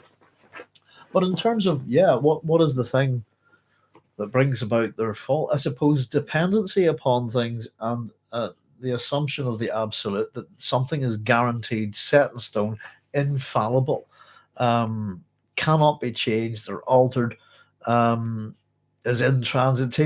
We could go on all day, that simply something has permanence then, if you see what I mean. And a ubiquitous permanence and a ubiquitous certainty. I don't, and Yui's mad as well, and whether his circumstances have driven him mad, I don't, is most likely. His own circumstances and what's happened to his wife, but yeah, it's bizarre to think about, as we go through this. It is, as the great one of the things about Dune, I suppose, is the it's a bit like the plans of mice and men, that kind of thing. They often go awry. Uh, but yeah, I do think Yui's fascinating. I'm really looking forward to sort of picking him apart as we encounter him, as we move further into the book, past his treachery and fall, if you like. But I really do like it whenever Jessica does this. Is who could it, who possibly could this be? They would have to know my metabolism, my body weight, it's my doctor. It's just one of those sinking. I think it's quite funny the way it's handled. I think in the and again, we all feel so smart, don't we? We all have foreknowledge of this. We've known it's him right from the get go. Um, and how can this be? It just is. Per Yuri. But yes, everybody makes assumptions. There's always an exception to the rule. I think is a universal law. To be honest, I know it's maybe not inscribed in stone anywhere, but there is always an exception to a rule, I think. There's D. Viller saying, this is the thing about Sook doctors. It shows how the Empire trusts the system to its downfall. Dependency on systems is another thing. Yeah. And again, this universe seems quite stagnant, doesn't it? It's in many ways, it's conservative. Well, obviously feudal. But there really does, and it's not until you get a sense that this universe has been like this for a long time, that our epigraph at the start here is really what, you can think about it in a few different ways. This is what's happening to Paul and Jessica now. There should be a science of discontent. People need hard times and oppression to develop psychic muscles. Here's their hard time and oppression, and they're going to develop their psychic muscles, all right. But the entire universe is going to get hard times and oppression from Paul Atreides, and ultimately from Leto II. And again, that survival of the fittest idea, which is often presented as incorrectly as the survival of the strongest, or this kind of thing. The thing that is fittest, that has adapted in the most fittest way, I suppose, to its environment. But feudalism is the conservative end state. I kind of, well, in a funny sense, I'm in the United Kingdom of Great Britain and Northern Ireland, also known as Great Britain or whatever you want to call it, and it's very much still within we have a class system here that kind of, there's elements of feudalism still in Britain. Would you believe? I think And yeah, there's so much that's negative about this universe in terms of how we should look at it, and it is, remember, it's a far future. Where we have massive, I like my term on this one, atavistic retardation, because of the not because of the Bene Gesserit, sorry, because of the Butlerian Jihad. If things change, those in power risk losing that power, so it is their personal interest to have things static.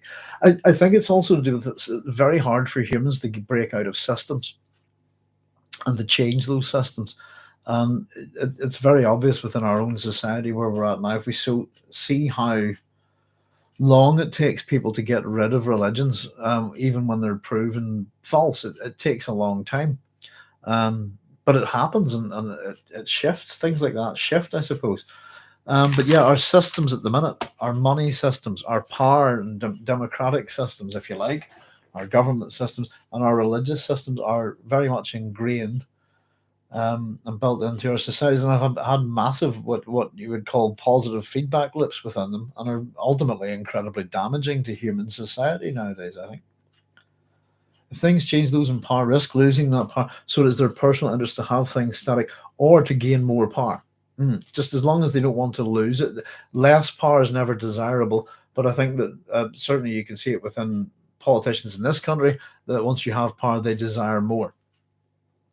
Because they don't like having the same power as other people with power, and I think that's the real problem with most of our democratic systems, I suppose, is the idea of elective representation, and it's about giving your power away. So within my own democratic constituency, there are 72,000 people approximately, and we have one guy who, regardless of what I think, he's supposed to represent me and all of them, which he doesn't. And he's the son of a religious nut, who brought mucho death to this country, I think. Yeah, but worlds move, worlds change. People still believe things that are obviously demonstrably not true. Systems are hard to break, aren't they? I'll tell you something, actually. I don't know if anybody's ever been to Rome. Talking about, breaking out of ancient gods and pantheons and stuff, you'll still find shrines to Venus in Rome, and people. There are people who still sort of worship, really, Roman and Greek gods. Interesting enough, not, but I've noticed these shrines to Venus as a goddess of love about Roman people leaving devotions, etc. at them, and I thought that genuinely surprised me when I was there and saw that. D. Viller says, talking about power and feudalism, I thought it is interesting in the Dune universe, they rejected computers being used to enslave people and replace it with a feudal monarchy. Yeah, the details of the Butlerian Jihad are a wee bit shady, and it's, I suppose, much time we sometimes present it in a kind of Terminator-esque way, rise of the machines and all of that kind of stuff. It specifically says it's people with machines enslaving other people, I think. Strong suggestion of dependency, that kind of thing. So whatever the revolt is, and I know it's dealt with by Brian Herbert and Kevin J. Anderson in their universe, their other Dune universe, but I've not read them, so I don't really know what's going on there. But yeah, it's you get the point. You get the idea that certain technology, that there's a limit on technology, and that even certain cultures push that limit. But it's about not having machines that think like a human. And absolutely, of all the things that, okay, we have some whatever systems in place with all these computers and thinking machines and all of this kind of stuff, what we'll have a bit of a revolt against it. What shall we replace it with? And I suppose that somehow the feudalism, that's got to do with the Commission of Ecumenical Translators and the desire to create the Orange Catholic Bible. So I often get the sense that within the Butlerian Jihad, as Frank described it, that there's a religious aspect to people who are using machines to control others, and it's possibly to do with the idea that there's only one true divine revelation, that kind of thing, which is the thing that the Orange Catholic Bible, I suppose, is created to counteract the claim that all disputant religions have. So there's definitely a religious aspect to it. But yeah, why go feudal? I suppose it's power and control, isn't it? Ultimately. So the point, I suppose, D, is that as much as they rejected computers being used to enslave people and rejected it within a feudal monarchy, we have situations where, well, look how women are treated within the Dune universe. And of course the common scum that you never get to see, who die in their, who get obliterated because of their noble lords and stuff like that. It's very important, I think, to consider the little people in Dune. In the Dune series, there is a body count, and it's outrageous. And I'd argue until the culture came along, it's probably one of the biggest body counts in science fiction, or ergo all of literature, maybe. About 9,000 years in the future, women are bought and sold and are a subclass. And I'd argue, Chaya, that there's strong suggestions of Purda in the Dune universe. Sad that's where Frank thought humanity would land. And again, interestingly enough, if we were talking about Tiger, the Star's My Destination, women also end up that's set in 25th century Earth at a kind of a new renaissance, if you like, for mankind, and women are in a situation because of jaunting. there's a return to Purda for most women. So it's quite interesting to look at the female characters in Tiger. Uh, and yeah, it's a thing. Again, these are books that are coming out in I suppose, being written and researched in the 50s. Is always important to note. And there's a lot of movement, I suppose, within ideas about feminism, etc., within science fiction at the time. And I suppose we can never really forget that the person who's got a big hand in writing, helping Frank with the female characters, and especially the Bene Gesserit, is of course his wife, Bev. You know, Frank non-verbal. Hi, fact. Which talent is an aspirant frequently leading to evolutionary success? Cunning. That's an interesting one. Frank definitely started off a misogynist. Joseph says. Do you think? I think he has issues with the female Catholicism of his aunts. I think it's but I don't think he's a misogynist. I think certainly not with looking at the Dune characters. I think Frank has a type, and when it comes to women, in his first few books, if you look at the descriptions of them, they're all the same, and they're certainly not Bev, that's for sure. The type is what you would call an Irish Colleen, if you like. Jessica's one. She's the red hair, the green. Is it green eyes? I think. But I think his family relationships complicated. But yeah, all these maternal aunts who are Roman Catholic, and as I said, we know that type of the nutty Irish religious nutter, as I suppose is how we call them over here, but who call them Agnes nutters sometimes here. But yeah, I suppose his mother being a bit of an alcoholic, and them trying to force this religion down on his throat. But no, I think it is an attempt to. I don't know. I tell you what, the book, and I haven't had time to read it yet. I'm really looking to get my teeth into it. Oh, the time to read. Where's Kara's book? The real folks. If we really, I really must get into this book and get it read. Highly recommend it. Had a good wee flick through it. So just in terms of the topics, but the devil's in the detail, and I like to read, and I really don't want to annotate Kara's, but this is Cara Kennedy's book, Women's Agency in the Dune Universe. In terms of picking this topic for a PhD, she's absolutely right to do so. There's been some writing on female roles within the Dune universe, and I think it's something. If I could, let me get my brain going. Jack Hand wrote, I think, articles on the traditionalism of women's roles in Dune, and only kind of covered the first book.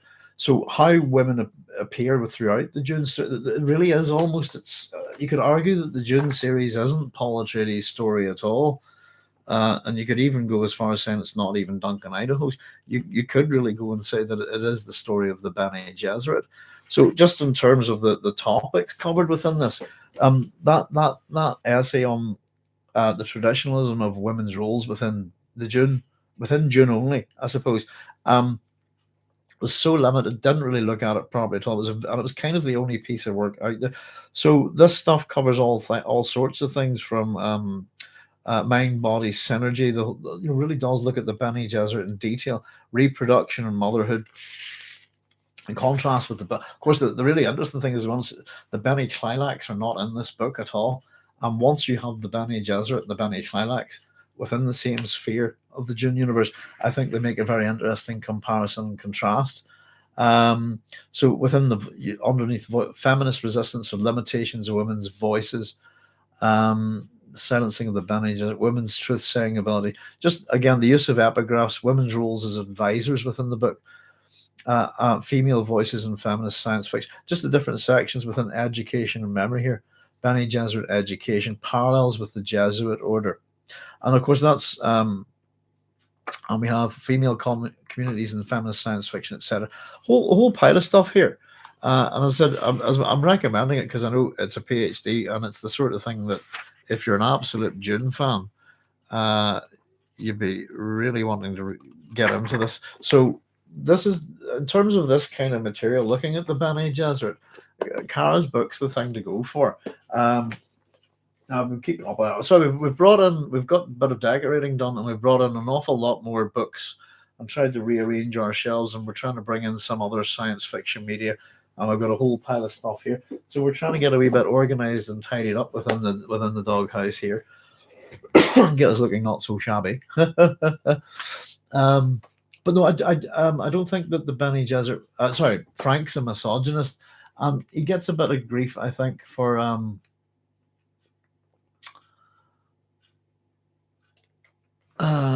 I suppose they considered homophobic by some modern readers as well. And again, I wouldn't say so. Well, people often defer to others to rule so they can just get on with their everyday lives. Yes, seems our nature and our curse. Here, take some of my power so I don't have to deal with it. In fact, no, well, bottom line, ultimately, democracy, old-fashioned, if you want, what we all think it's based on isn't kind of really, it's the Athenian system, what you call isonomia. So you can be your own government for the day. Everybody can take part in government and actually do their bit. And you don't need people to represent you at all.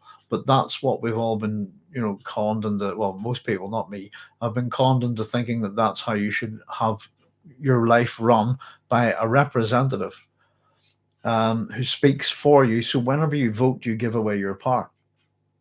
So we've got elections coming up here recently, and I can't find nobody connected to terrorism, or nobody that's not connected to terrorism, bringing our current, I suppose, political institutions down, and putting our country into a really bad state. Our political parties all work for themselves, and they're religious nuts as well. And so it's about power and control and religious domination of one part of our society over the other. So there's no way on this earth that I'm voting for anybody, because that would be to give power to that person to do so. And it would also be showing that I'm actually a part of that, and that I approve of the system that elects such people to do what as far as I'm concerned, just an awful lot of harm.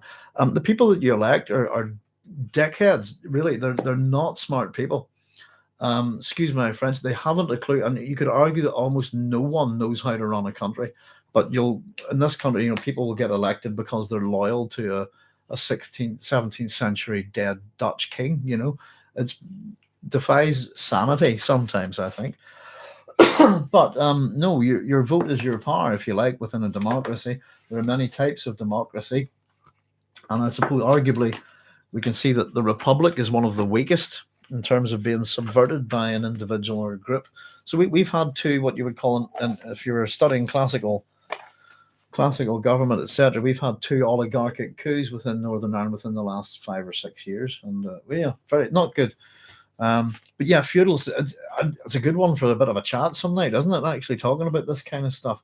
Again, the one other thing I'd say, guys, is that Herbert's opinions evolve and change. And he's, in terms of his relationship with his, with women, etc., he is absolutely dependent on his wife, Bev, while he's trying to become a writer.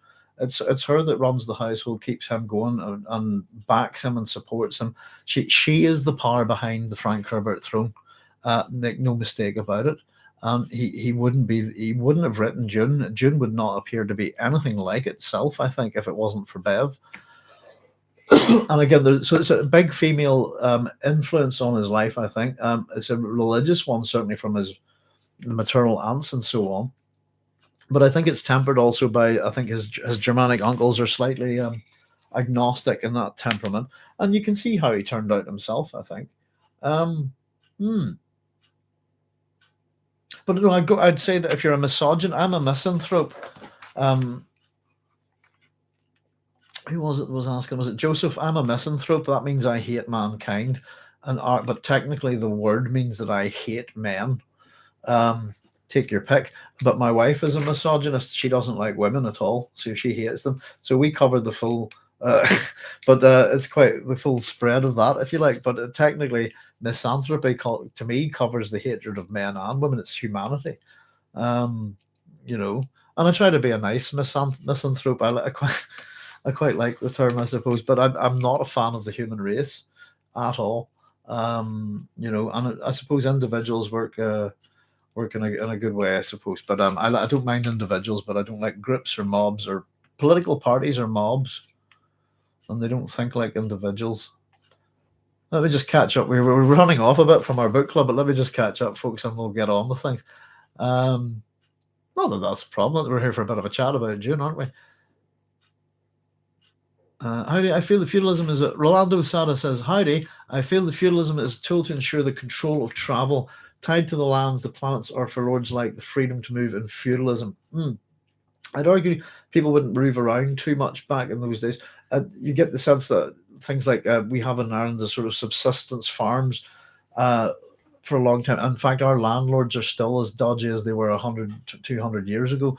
Where I suppose that kind of feudalism where your tenants work the land, give you a chunk and survive off what is left. There's different ways of, I suppose, different elements to it.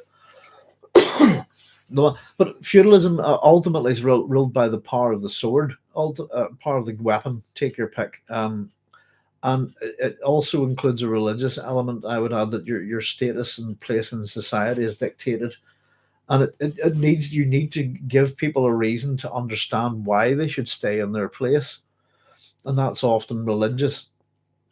If you see what I mean. The ones who are given some power keep gathering more power until the regular people have none left. And even the special women are essentially slaves to men, says Joseph.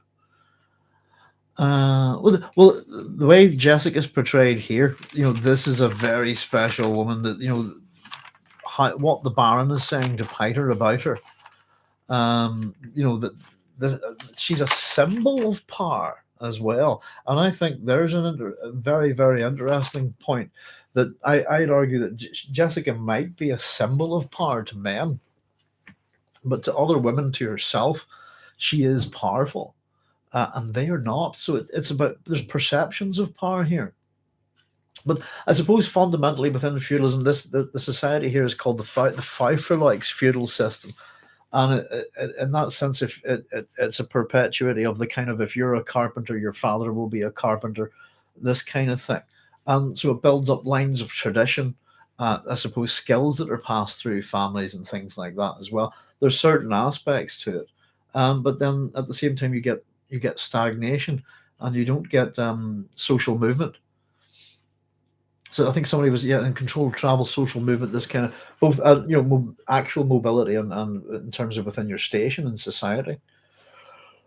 Excuse me. Never felt Frank was a misogynist. Women hold most of the power behind the scenes. It's just not recognized outwardly by society. Where are we? Oh, sorry, my mouse. Right. China.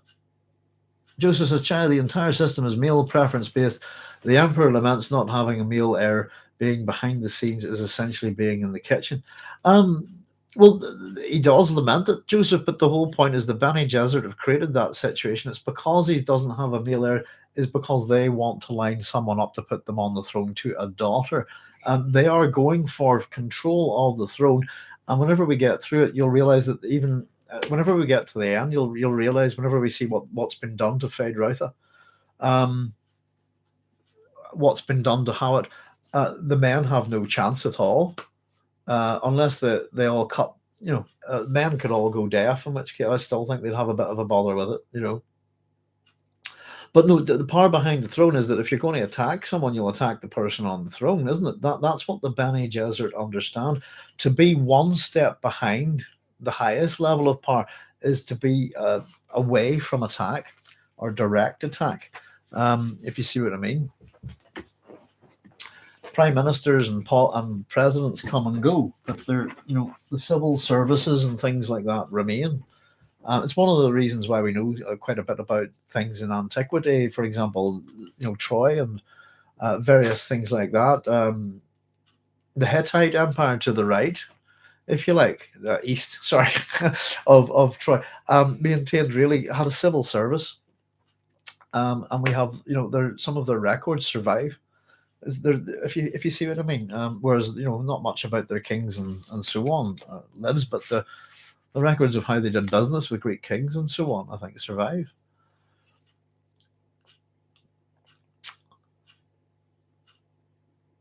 And entire systems, I don't know.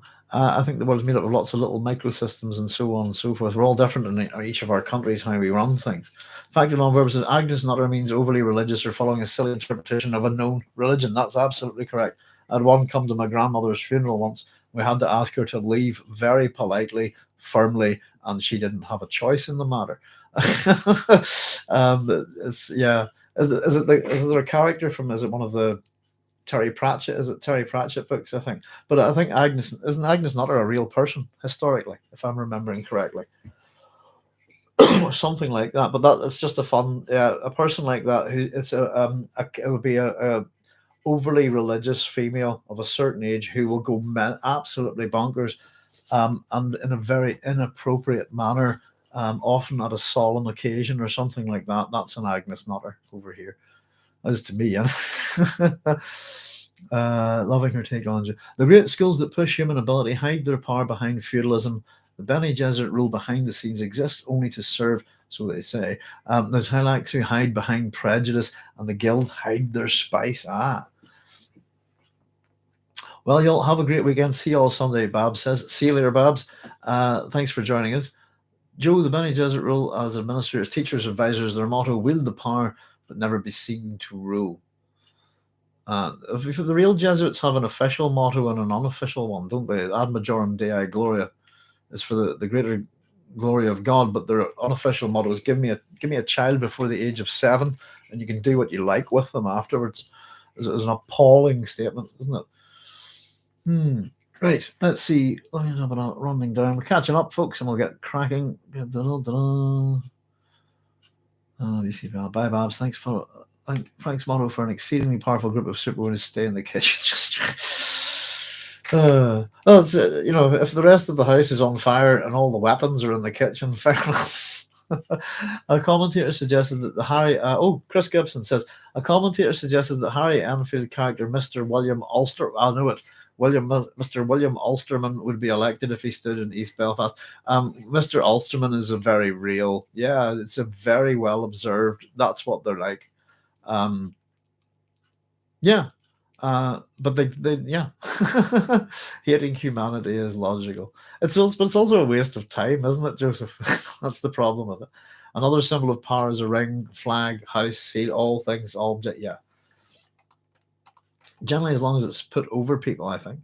Feudalism, Lords of Battle by Stephen S. Evans covers the period of time when the foundations of the system was laid down, and the BG running a eugenics program out in the open might bring negative Yelp reviews. It would.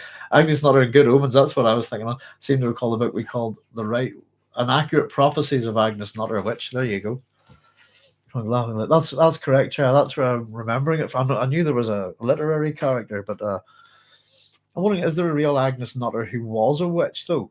I think that the name, I think Pratchett's, there's something about the name that I think there's a historical person attached to that. Yeah, Good Omens, great book, good series as well. Actually, what's that about? It was very enjoyable. There we go. We've got caught up. Let's see where we were at actually. Let me see. Where did we get to? Paul. We switched to Paul's point of view, hadn't we? Oh, I jumped ahead a bit there, I think. Right, here we go. Paul, was he drugged? Oh, that he was aware one of his captors was deaf. He inspects his mother. She's unharmed and gagged. Yeah, logic. Oh, yeah, there we go. Logic says we talked about absolutes. Of course, it's UE. So they remove the litter tips slightly. The Harkonnen troops maneuver them through a doorway, and we go out of this room into the starlight night, and we're outside. So again, we get a bit of sound to break this, to break up the dramatic tension, etc. Sensor buoy rasped against, suspensor buoy rasped against the door. There's me saying buoy, boy. And they're on to sound. They can hear again the senses of Paul and Jessica, giving us, that feel of, the world. We get sound, etc. Thopter wing looms overhead, blotting out the stars, and the litter settles on the ground. We get Paul's eyes adjusting to the faint light. He recognizes the deaf trooper. It's the man who opens the door and peers inside, and we get this green gloom. Nice little bit of alliteration there. That is illuminated inside by the control panel. So the inside of the Thopter really is going to be our scene for our stage, if you like, for the next part of this chapter. And Scarface asks, is this the Thopter? It's the one fix for desert work, the traitor said. So this is, again, Yui's plan in work here. And it's one that's designed only for little liaison jobs, we're told. So there's only room enough for 2 of the guards. So 2's enough. We can take care of it from here. Kenneth, they say, we get to find out that Scarface is called Kenneth. And again, this is Yuri's plan. They'll go to this Thopter because it can only carry 2, not 3. It gives Paul and Jessica a chance. And that's really all that he's done here, hasn't he? Now, if you don't mind, folks, I'm going to take a wee quick pause for sort out the bodily fluids, and I'll be right back. Give us a wee minute. Thank you very much.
Hello, back again. So I'm just going to put on another layer of clothing here.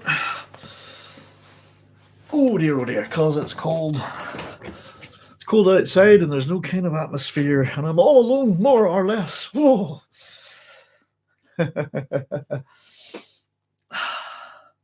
Kronk laughing out loud is true enough. Neil Gaiman fans of the world rejoice. Oh, I like the Sandman, I have to say.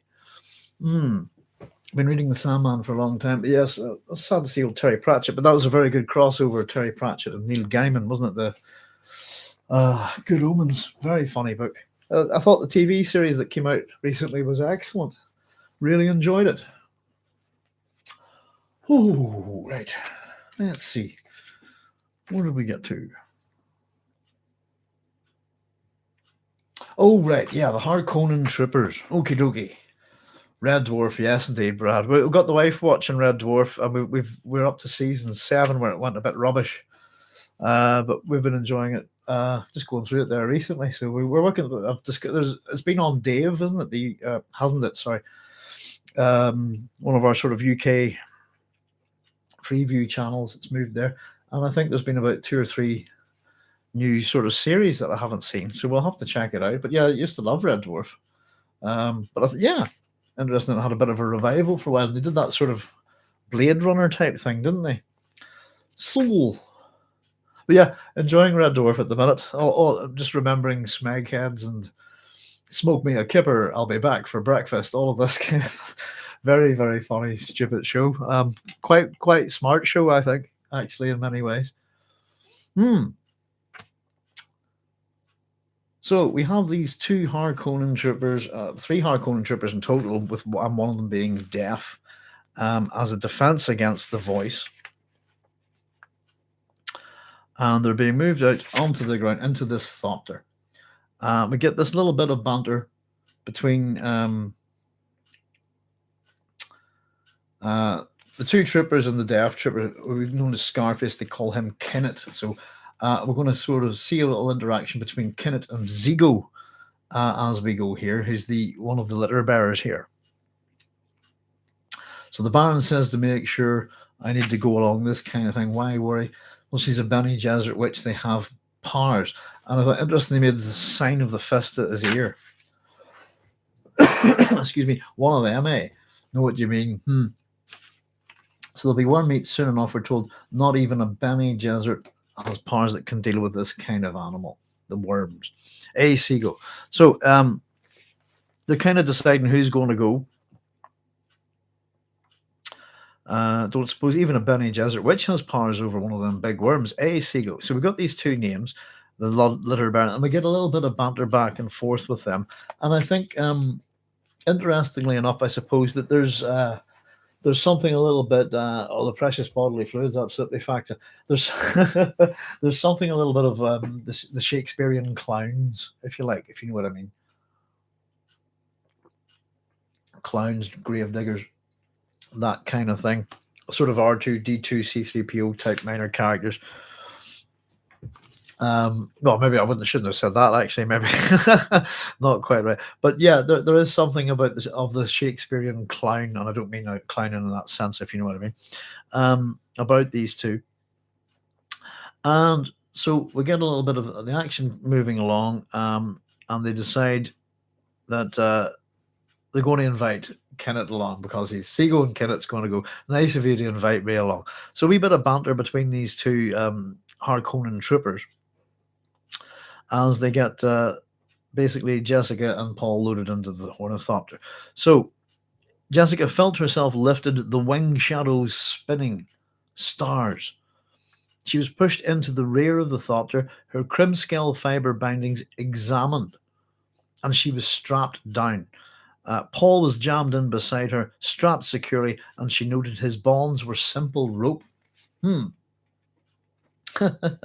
So, of course, they're so incredibly deadly, aren't they, these two?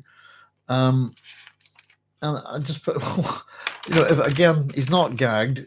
She's got this, Jessica's got this, crimscale fiber bindings that restrict and get tighter. We get sugar wire bindings like that later on, don't we? But Paul's just, wrapped up with normal rope, no gag, and yeah, I wonder where that sort of comes from, and where does that come from in the plan, I suppose. Guildenstern, Rosencrantz and Guildenstern, indeed, yes. There was something about what was it? Well, it's there's a it was to do with Marty and Daniel and Marty at the very end of the last Dune book, and the remaining Duncan, Idaho, I suppose. And if anybody's familiar with it, Rosencrantz and Guildenstern are dead, where the characters actually realize that they're characters in a play. It's all to do with the probability and this coin tossing. Yeah. Coin tossing. Coin tossing. That was a good one, wasn't it? Coin tossing. Sorry. If anybody's never read the play or hasn't seen it, there's a film version of Rosencrantz and Guildenstern are dead. Is it Tom Stoppard? And it's Tim Roth and Gary Oldman. I highly recommend it. It's a really good film. It's sort of set within the action of Hamlet and in and around it, if you like. So it's a bit meta. Where are we? So Kennett and Seago. Kennett's the deaf one. Seago is the litter bearer. They take their places in the ornithopter. Kino's up front, and Seago takes the other front seat. And they close the door as Kina is bent over the controls. Off they go, taking off, and we're told that the wings are tucked. Hang on, let me just read this a wee bit better. The thopter took off in a wing-tucked surge, headed south over the shield wall. Seago tapped his companion's shoulder and said, "Why don't you turn around and keep an eye on them too?" So yeah, as the deaf guy's actually flying to start with, and you think he should be the one keeping an eye on them. Are you sure you know the way? Again, Seago, I listen to the traders same as you. And yeah, there's a bit of Okay. So Kenneth swiveled, and we get Jessica's point of view again as she sees the glint of starlight coming off the lasgun in his hand. And again, I just think it's a really dangerous thing to have in a little ornithopter. We've got the light walled interior. Let me just see here. Collect illumination, eyes adjusted, 45. Where are we? The light walled interior seemed to collect illumination as her eyes adjusted, but the guard's scarred face remained dim. So I think is that he's dim to her, but again, she's testing her environment here. And as much as we'll see that she can't see him that well, but he can see her very well. And this is part of what Jessica's strategy is here. Jessica, again, tests her environment, if you like. That's the way I'm putting it. She checks the seatbelt. It's loose. Okay. There's a roughness in the strap at the left arm. The strap is almost severed and would snap at a sudden jerk. And again, this is Yui's plan in action here. Jessica's thoughts here, I suppose. Let's see. Someone's been at this thopter. Where are we? 46. There we are. Sorry. Has someone been at this thopter preparing it for us? Who? Again, slowly she twists in her bounds to get her feet clear of Paul's. We get another wee interaction between these two guards. And again, this is where we see this kind of going, this typical sort of banter between evil henchmen, if you like. A shame to waste a good-looking woman like that. Have you ever had one of the highborn types? The Bene Gesserit aren't all highborn, Seago points out, but they all look heighty, which I think is a funny word there. Quite a good word. So Jessica, at this point, realizes that Kenneth can see her. Plain enough, which is what she wants. Good. This guy can check me out. And so we look at her actions at the next point here. She brings her bound legs up. She curls into a sinuous ball and stares at Scarface.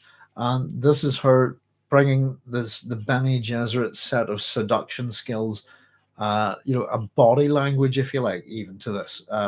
Even though she's gagged, this is body language.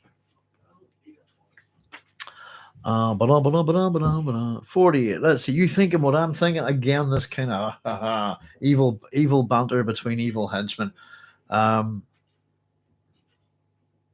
Who'd know? They're asking you afterwards.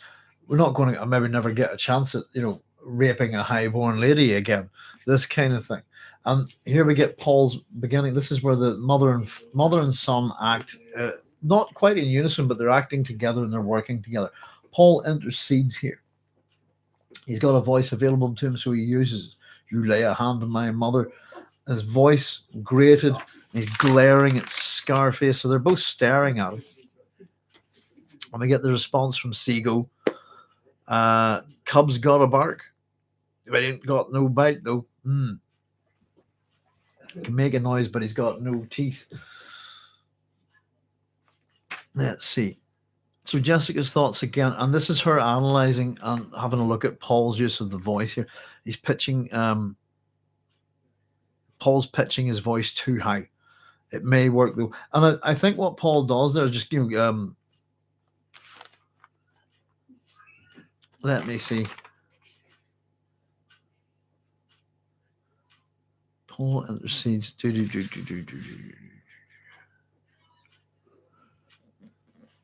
You lay a hand on my mother. So there's no command. It's a cut off statement. Almost, he doesn't finish it. So there's not an attempt actually to use the voice there in that sense. I think he's just saying that to get himself working at it. She notes that his pitch is too high, but it might work. And so we get that, and I think we just have a fly on. They fly on in the sense we're into Jessica's point of view again here. Where are we? Sorry, I lost my place in the book here. Excuse me. There we are. Found it again. Paul's pitching his voice too high. It may work though. They flew on in silence, and we get a little bit of sympathy for the henchmen from Jessica. These poor fools, studying the guards, reviewing the Baron's words. They're dead meat, aren't they? They'll be killed as soon as they report success of their mission. The Baron wants no witnesses. Mm. So the Thopter comes to a location and it banks over the southern rim of the shield wall. And Jessica sees moon-shadowed expanse of the sand beneath them. We're starting to come out of we've come out of the confines of Arakeen, haven't we? And we're going to get this as we're slowly heading towards the desert. As they're fleeing, we're slowly heading into Arrakis. And we're starting to get the feel of the sand on feet and stuff like that. Thank you very much, love. Hey, hot coffee. Here, I'll tell you what. Your lucky day is by the well alone I set my mind in motion. It is by the juice of Safu that thoughts acquire speed, the lips acquire stains. This stain's become a warning. There you go. My wife's happy because I set my mind in motion. You can bring some of that back. Oh, I'm only teasing. Right, sorry, folks. Let me just catch up with you. Paul is small for his age. Could be simple underestimation of how much of a threat he really is. That's correct. He's 15 and he's small. I'd argue he's the sort of person a lot of people would underestimate, and we've seen that at the banquet scene, haven't we? Cheers, thank you, boys. Just brought me a lovely cup of coffee, and I'm absolutely delighted because it's so cold up here. R2D2 was a distinguished barge bartender for the rich and powerfully deluded. Never rub another man's rhubarb. Well, quite. I didn't think that needed to be pointed out. Fact, yeah, don't rub another man's rhubarb. Especially if it's crumbled. Batman 89 reference. Nice. Thank you, guys. Right, where were we? Yeah, we're getting there, aren't we? It is an action chapter, this, and as I said, the culmination of all things. But we're landing on the sand. Ought to be far enough. Planet said, traitor. Once again, let's do what the traitor says. He's a trustworthy chap. The traitor said to put them on the sand anywhere near the shield wall. Dips the craft in a long, falling stoop. Brought it up stiffly over the desert surface. Right, let's see, 51 in my book. Jessica observes Paul. Jessica saw Paul begin taking the rhythmic breaths of the calming exercise. Here we go again. Same thing, rhythmic breaths, calming exercises. Bene Gesserit skills at work. He closed his eyes, opened them. She's helpless to help him, helpless to aid him, sorry, and she understands he hasn't mastered the voice yet. If he fails, ... What, you know, who knows? But this is it. We get the sense, really, that he's going to try this. So the Thopter lands, touches on sand, and there's a soft lurch. And as Jessica, looking north back across the shield wall, saw a shadow of wings settle out of sight. This is the Ornithopter. Someone's following us. And I put, who? Question mark. And interestingly enough, pardon me, someone's following us, exclamation mark, she thought. Who? Exclamation mark. So there you go. Let's just catch a bit of bad punctuation from Frank there. Who needs a question mark after it, not an exclamation mark? It's a question. Dear oh dear, unless that's another one of this edition's misprints. So the ones that the Baron has sent to watch this pair. And there'll be watchers for the watchers too. So this is a wee sort of nod to, and you guys might know this one from the Watchmen if you're not too familiar with Juvenal. So qui custodia ipsos custodes, who watches the watchman, who guards the guards. Anybody wants, Juvenal's quite good satires. So that's from book 6, by the way, if anybody's interested, 347-348. Very famous quote, and it's not quite the quote there, but essentially that's what she's saying. Who watches the watchman? Who guards the guards? In this case, who will murder the murderers, supposedly. So we're getting to the point where hopefully their peril is at the greatest, I suppose. Seago shuts off the wing rotors. Silence again flooded in upon them. Jessica turns her head again. She can see out of the window beyond. We're getting a wee sense of the scene being set up for next chapter, actually. beyond Scarface, a dim glow of light from a rising moon, and that's giving us time there as well. A frosted rim of rock rising from the desert, sandblast ridges streaked its sides. We've had that description of this part, the frosted rock, a few times now. I always said it reminds me on frosting on a cake, maybe that kind of thing. It seems an odd one, especially on Dune.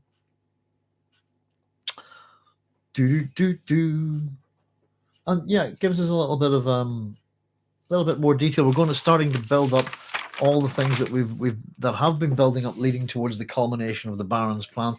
We've also been getting little bits about the Fremen and Arrakis building as well. Though the Atreides have really only set foot out on one little excursion. So little bits that'll be adding into the details as we go. Paul clears his throat. Where are we? 53. Oh, goodness, it's my handwriting that's defeating me here. The pilot said, "Now, Kenneth." "I don't know, Seago." "Ah, look." He reached out for Jessica's skirt, and Paul goes for it. Remove her gag. That's a command. Do something. And does it work? Has he got the voice right? Young for his age, not been trained fully, hasn't mastered it. Excuse me, is what we're told. But Jessica felt the words rolling in the air. The tone, the timbre, excellent, imperative, very sharp. A slightly lower pitch would have been better, but it could still fall within this man's spectrum.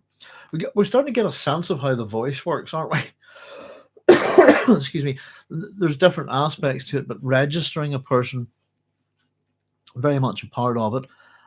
Tone, pitch, timbre, various things, shadings of tone, as Herbert likes to refer to it a lot. And we're even going to see something here that I think that's a wee bit interesting in a minute. So remove her gag, Paul commanded. And it's the one thing, yeah, Jessica is the hardcore weapon here in the room. It's her voice. If you can get that out, it's hopefully these guys will be sorted. So it's a smart command. Jessica felt the words rolling in her mouth. You can that through there. Shigo shifted his hand up to the hand around Jessica's mouth, slipped the knot on the gag. "Stop that," Kenneth ordered. "Shut your trap," Seago said. "Her hands are tied." He freed the knot and the binding dropped. His eyes glittered as he studied Jessica. Kenneth put a hand on the pilot's arm. "Look, Seago, no need to." And Jessica twisted her neck, spat out the gag. Too late. She pitched her voice in low, intimate tones. "Gentlemen, no need to fight over me." At the same time, she writhed sinuously for Kenneth's benefit. So particularly for him who can't, the troop that can't hear, she's putting on a bit of a sexy show for him, if you like, writhing for him. And again, it's not something interesting about this because Kenneth is deaf, isn't he? And we're seeing how she kind of, it's not just the voice, but how other things that she uses to kind of work on him here. So they get tense. Yep. And of course, we know the outcome of this too, as well. Where are we? Just I find my wee notes here. So no need to fight it. Writhes sinuously for Kenneth's benefit. They grow tense, convinced of the need to fight over her. She holds her face. Here's more of this. She holds her face high in the instrument panel glow to make sure that Kenneth can see and read her lips. And that's really interesting. This deaf trooper Kenneth should be impervious to the power of voice, but watch my mouth. She knows that he reads lips, and the body language that she's using seems to have an effect on him as well, which really does raise some questions too.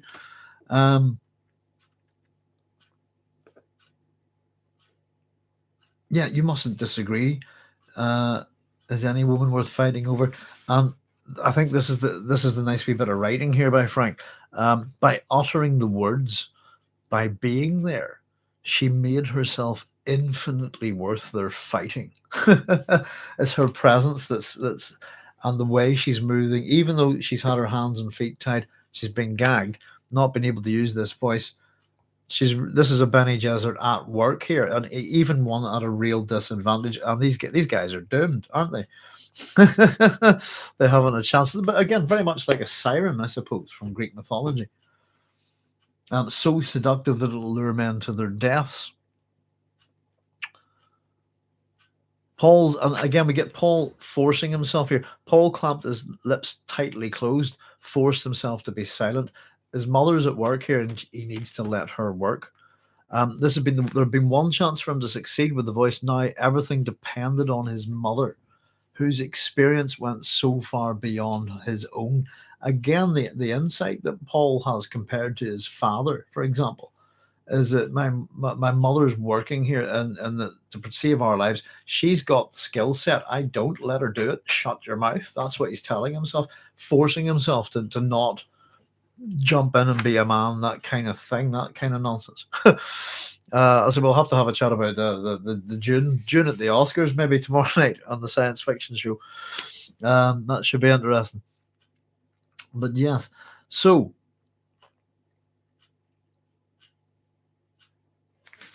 where are we? Just to catch up. So yeah. So the fact that Paul realizes that his mother's experience in this matter is far beyond his own, insightful, and again shows a level of maturity and I suppose forthwithness within this situation. He's really holding it together, isn't he? This should be terrifying for a 15-year-old boy. That they've been captured, tied up by soldiers, and they're being taken out to be murdered somewhere. So just in that sense of him keeping himself together, the Bene Gesserit training working, and the ability to restrain himself here, to not go straight there. And of course, he does act in a minute. Kinnett attacks Seago, is blocked, and then Seago stabs Kinnett in the chest. That's our Kinnett dead, and he sags back against the door. Seago, of course, says he's no dummy. I know that old trick. And now for the cub. So he's going for Paul. And again, Jessica, no need for that. He hesitates. Wouldn't you rather me be cooperative? Give the boy a chance. She says there's little enough chance out you'd have out in the sand. So she's give him a chance on the desert, and you'll find yourself well rewarded. And again, this nearly backfires. I think this one's interesting. I don't know what you think, guys. This nearly backfires badly. Give him a chance in the desert, let him go, and I'll show you my kindness to you. Is it so much? And she says, Seago's response here is and I suppose you could consider this, that if he's under the control of the voice, he says this: I've heard me what can happen to a man in this desert. He said, boy might find the knife's a kindness. So I think almost the backfire will be kinder, and then, again, talking about her kindness. You could find yourself well rewarded, find the knife of kindness. Is it so much, I ask? There's something here again, it must be suggestive, because it's not utter control over Seago. And again, maybe Jessica hasn't had time to register, but he's done here anyway, I think, I don't want to see my son die. Is that a trick? So there's a degree of logic, I suppose, in what Jessica's trying to say to him. He moves back, elbows the door latch, grabs Paul, drags him across the seat, pushes him half out the door. Knife poised. What you do, cub, if I cut your bonds? Jessica answers for him. He's keeping quiet. He'll leave here immediately and head for those rocks. Is that what you'll do, cub? Seago asks. So he's directly addressed Paul. Paul's voice was properly surly. Yes. The knife moves and cuts the bindings. Paul's felt the hand on his back to hurl him down into the sand, feigns a lurch against the door frame, and turns as though to catch him, and lashes out with his right foot. And here we go, folks. I'll tell you what, I'll catch up with your comments here, because it's a good point to know where we're at actually in this. But this is the toe of death. We're gonna let's see. But June 22 did the copter scene well, I thought, says Factor. Thought, there, no worries. I enjoyed Denny's vision of that scene as well, says Joseph. My mum had voice control over me until my 20s.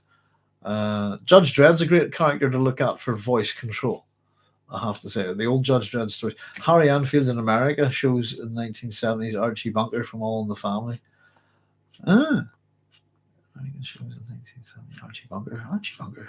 Who's that? All in the Family.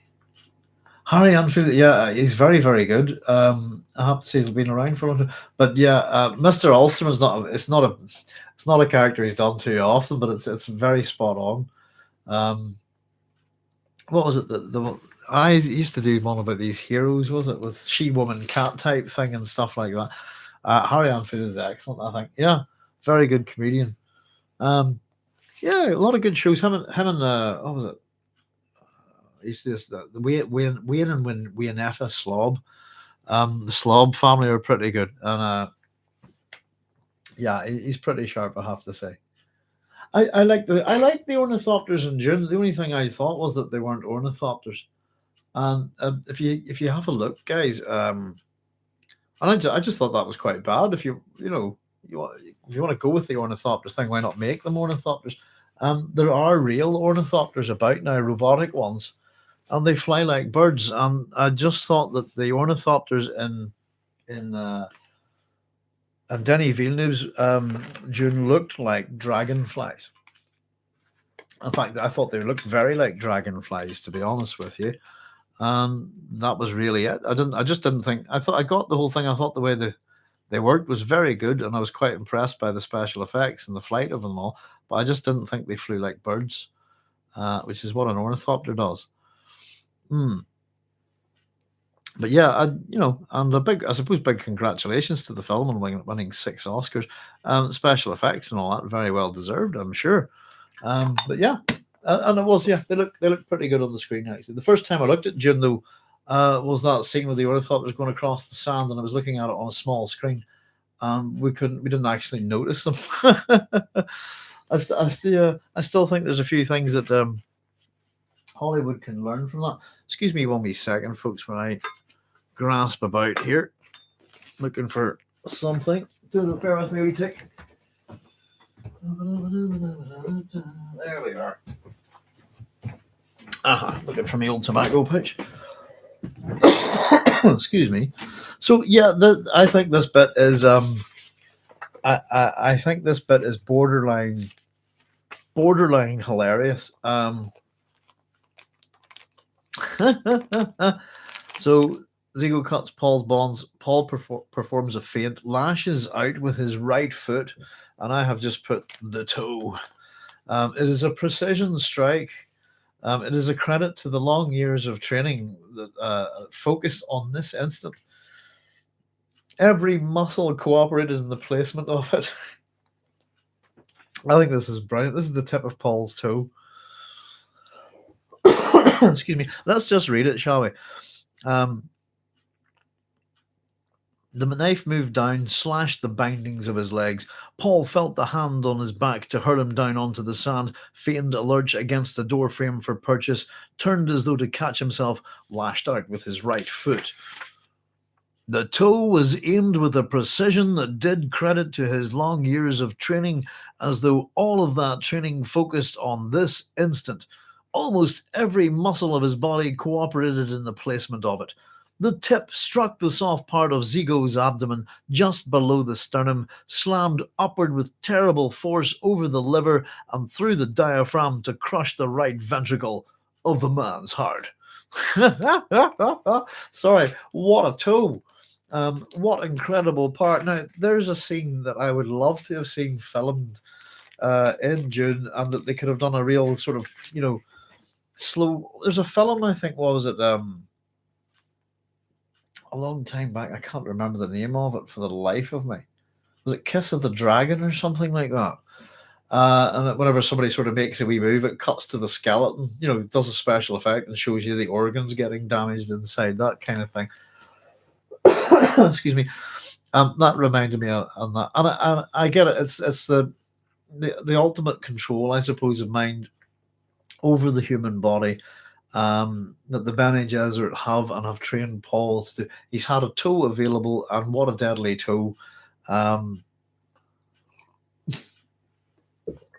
when we talk about, hands and agency, fists, but here is and I'm trying to think, is this is the first person, isn't it? This is the first person that Paul has killed. Hmm.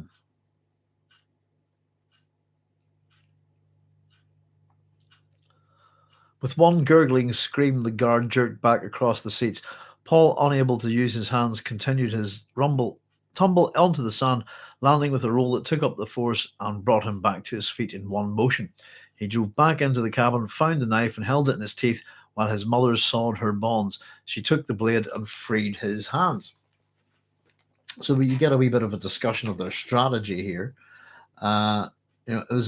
Jessica thinks it was a foolish risk, that she could have handled him and he would have cut her bonds. But Paul states that he saw an opening and used it. Jessica, of course, being our observe point here, notes the harsh control in Paul's voice. But it's also what she said in her own right, what she said she would do as well.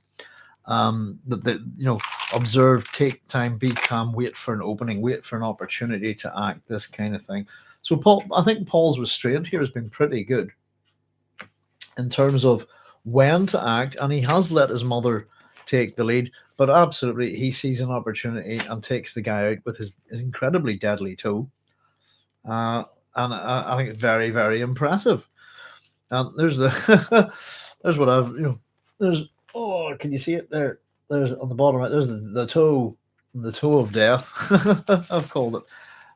It's just an odd instrument, an odd thing for him to have killed his first, I suppose, enemy with, or his first victim. I'm precise with that too. There we go. I think it's great. And it's one of those things where Frank, as much as he talks about that, we have a certain verisimilitude and a realism to Dune, well-researched novel, well-written, well-crafted. He likes that element of camp, a little bit of light-hearted silliness, I think. And I think the toe is a real, my God, this is the Kwisatz Haderach, isn't it? Look how he takes one guy out with his toe.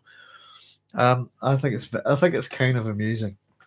Probably, I thought it would have been more a bit, I suppose, if he'd crushed his heel into his temple or something like that, if there had kind of been a bit of a sense to it.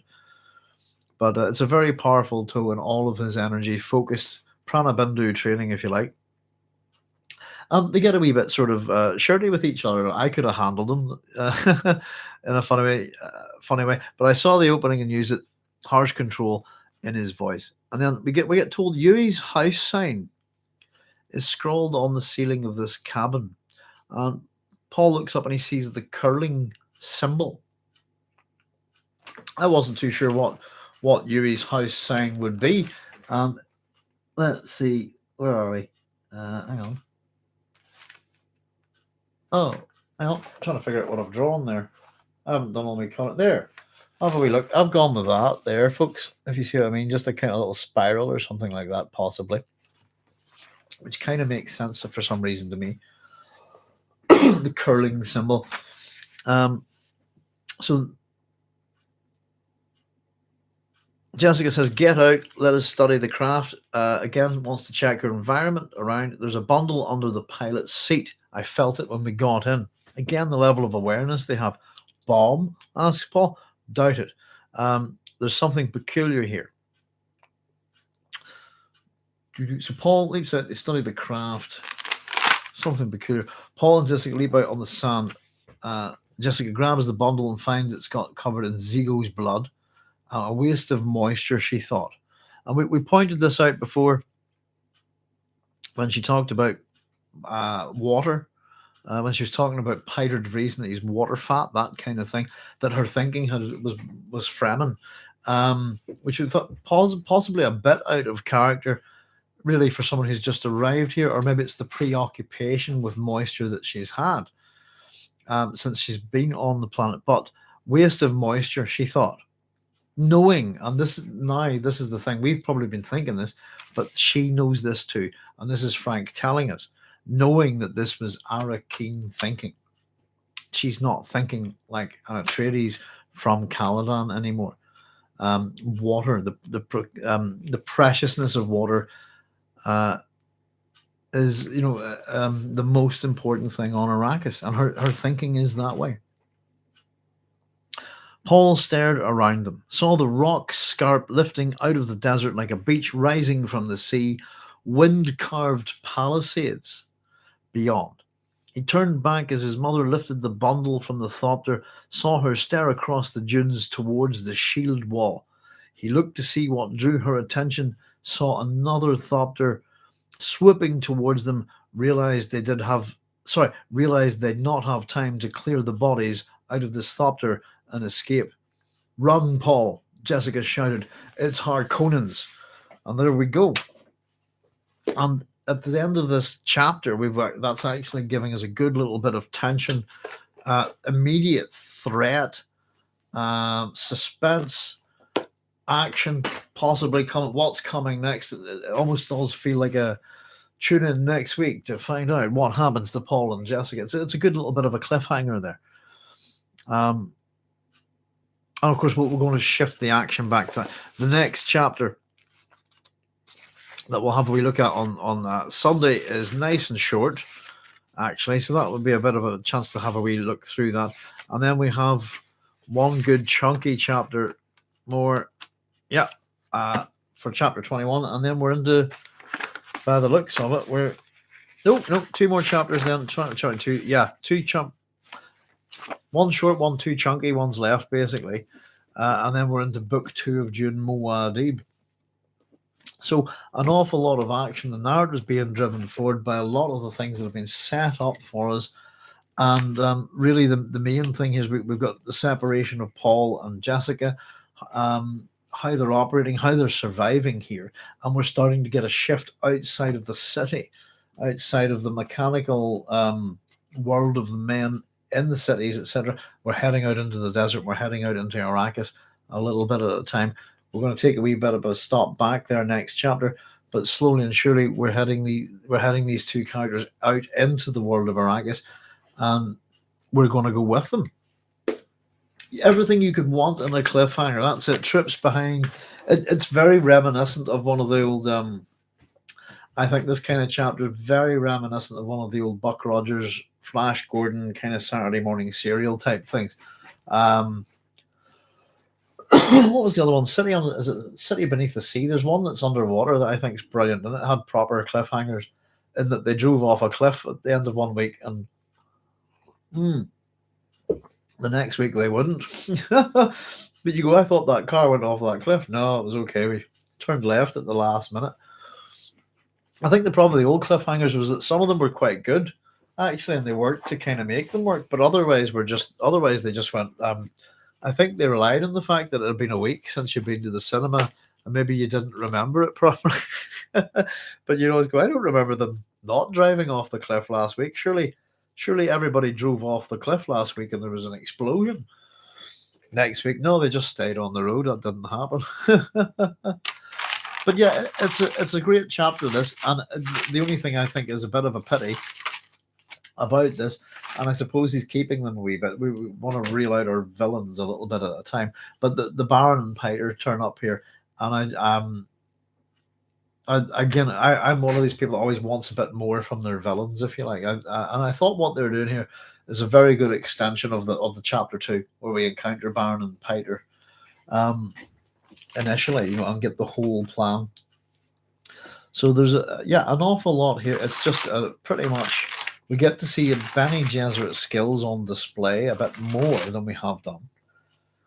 And we get a couple of little references and jokes there and so on and so forth. The ones that I was thinking on, guys, by the way, just to let you know, I wasn't too sure, but whenever we'd find, as I said, the wee reference in this chapter to Hollijans von Broek and the strange vines of Akaz, a wee reference to John Holbrook Vance, also known as Jack Vance, very famous science fiction writer.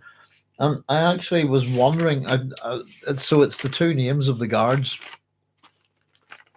and I haven't had a chance to sort of have a wee look. Sometimes it's just time that means I can't sort of look something up.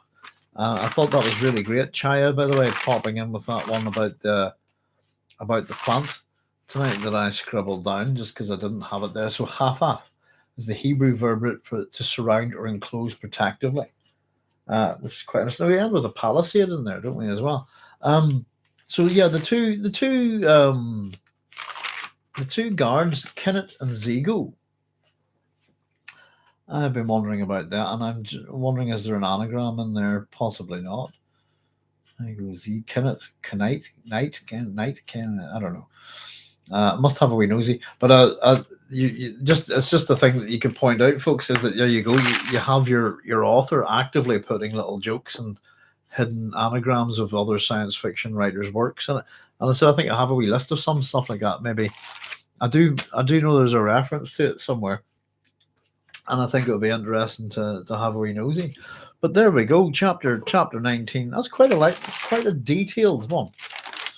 I have to say, whenever it comes to the action, it's you look at it and study it a bit slightly differently. But we get a lot of the internal thinking of the of Paul and Jessica. And again, I think the way Herbert moves around the point of view with the characters here, reiterates their behavior here, reinforces it, that we get the same behavior kind of from Paul that we do from Jessica at the start of the chapter. It's really important, I think, that it demonstrates clearly what we're told about these characters is true, that the mother and the son are alike, that they're deadly.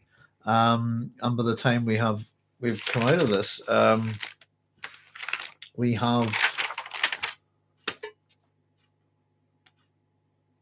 who is it that's killed? Zigo is killed by Paul.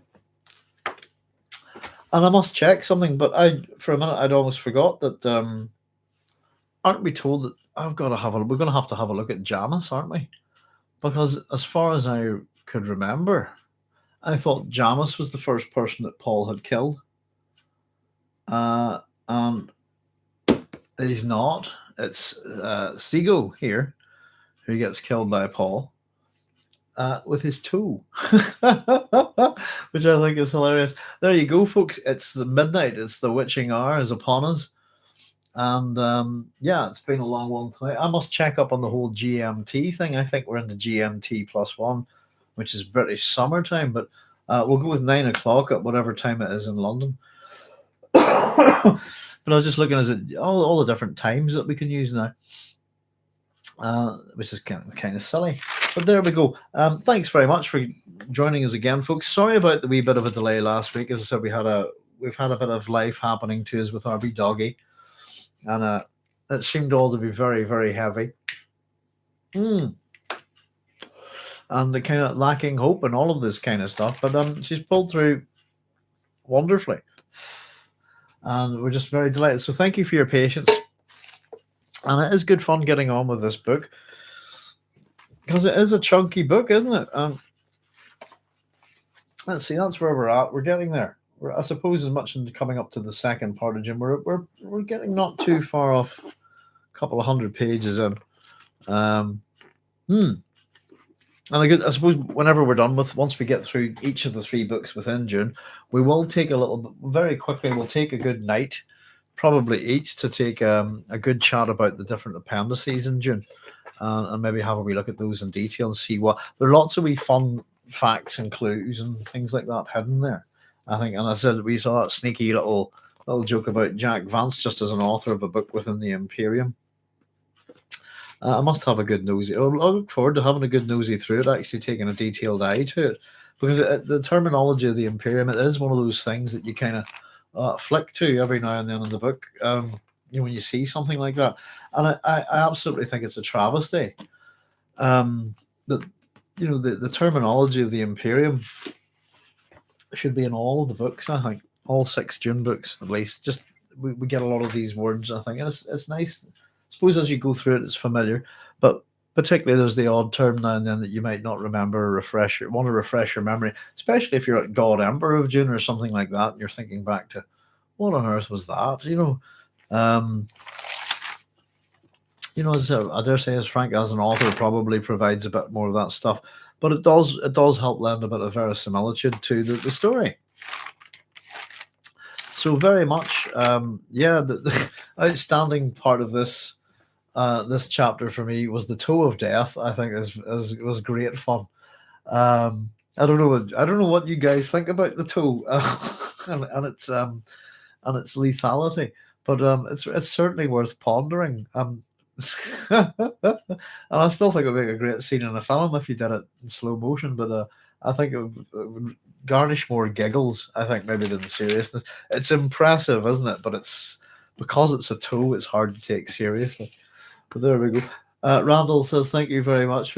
You're more than welcome, Randall. It's an absolute pleasure. I do enjoy doing this a fair bit, I have to say. And it's good interaction, and we have a good wee crowd going here with plenty of questions. As I said, it's unfortunately whenever you get Dune's a sort of book where there's an awful lot of stuff in it. It's quite deep. It's quite philosophical. There's an awful lot in it, but you get little sections where your action is driven. It's action driven, and I think they're not. They're very much, yeah. Let's oh no, all the action's happening. It drives the story forward.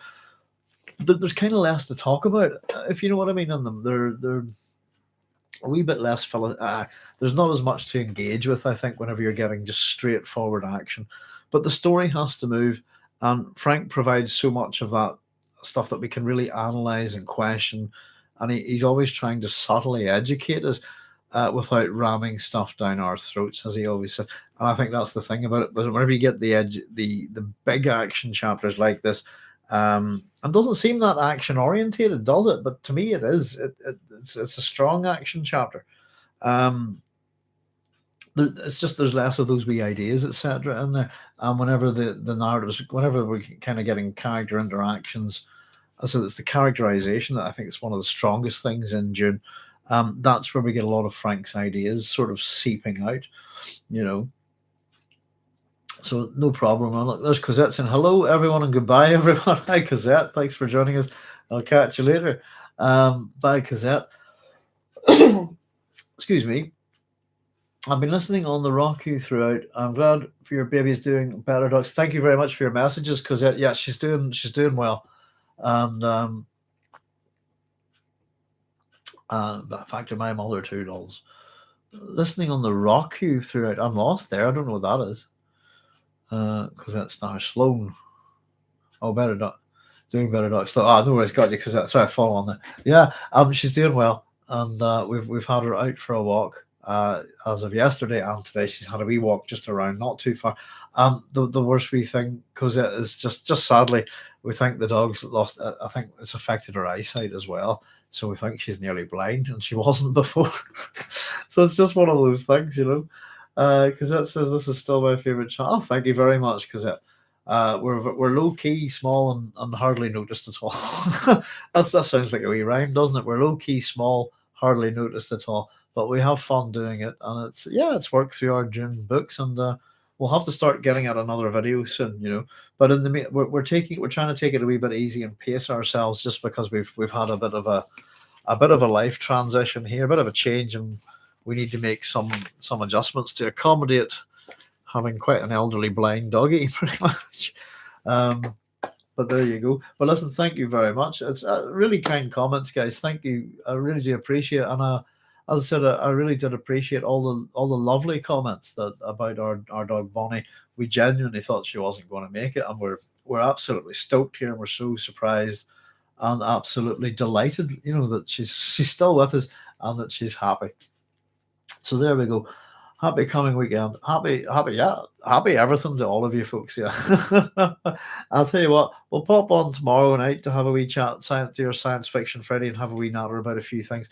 And I thought we could talk a wee bit about Dune and the Oscars, really, because I really didn't. I suppose what's overshadowed the Oscars is kind of really just ruined all the other films' achievements. I think it's a bit sad, but wouldn't mind having a wee chat about Dune and the Oscars and have a few opinions about it anyway. So hopefully we'll see you tomorrow at 9 o'clock. I think it's GMT +1. I'm going to go with British summertime. Same time as in London, I suppose. But we're always on at 9 here. And we'll be back also for Sunday for a nice wee short chapter of Dune, which maybe means we can have get a wee bit of banter going with that as well. So in the meantime, folks, as always, look after yourselves no matter where you are. Take care of yourselves, you and your loved ones. and we'll see you real soon. Thanks very much for joining me. I'm Doc Sloan. All the very best. Good night. Do do do do do do do bum bum.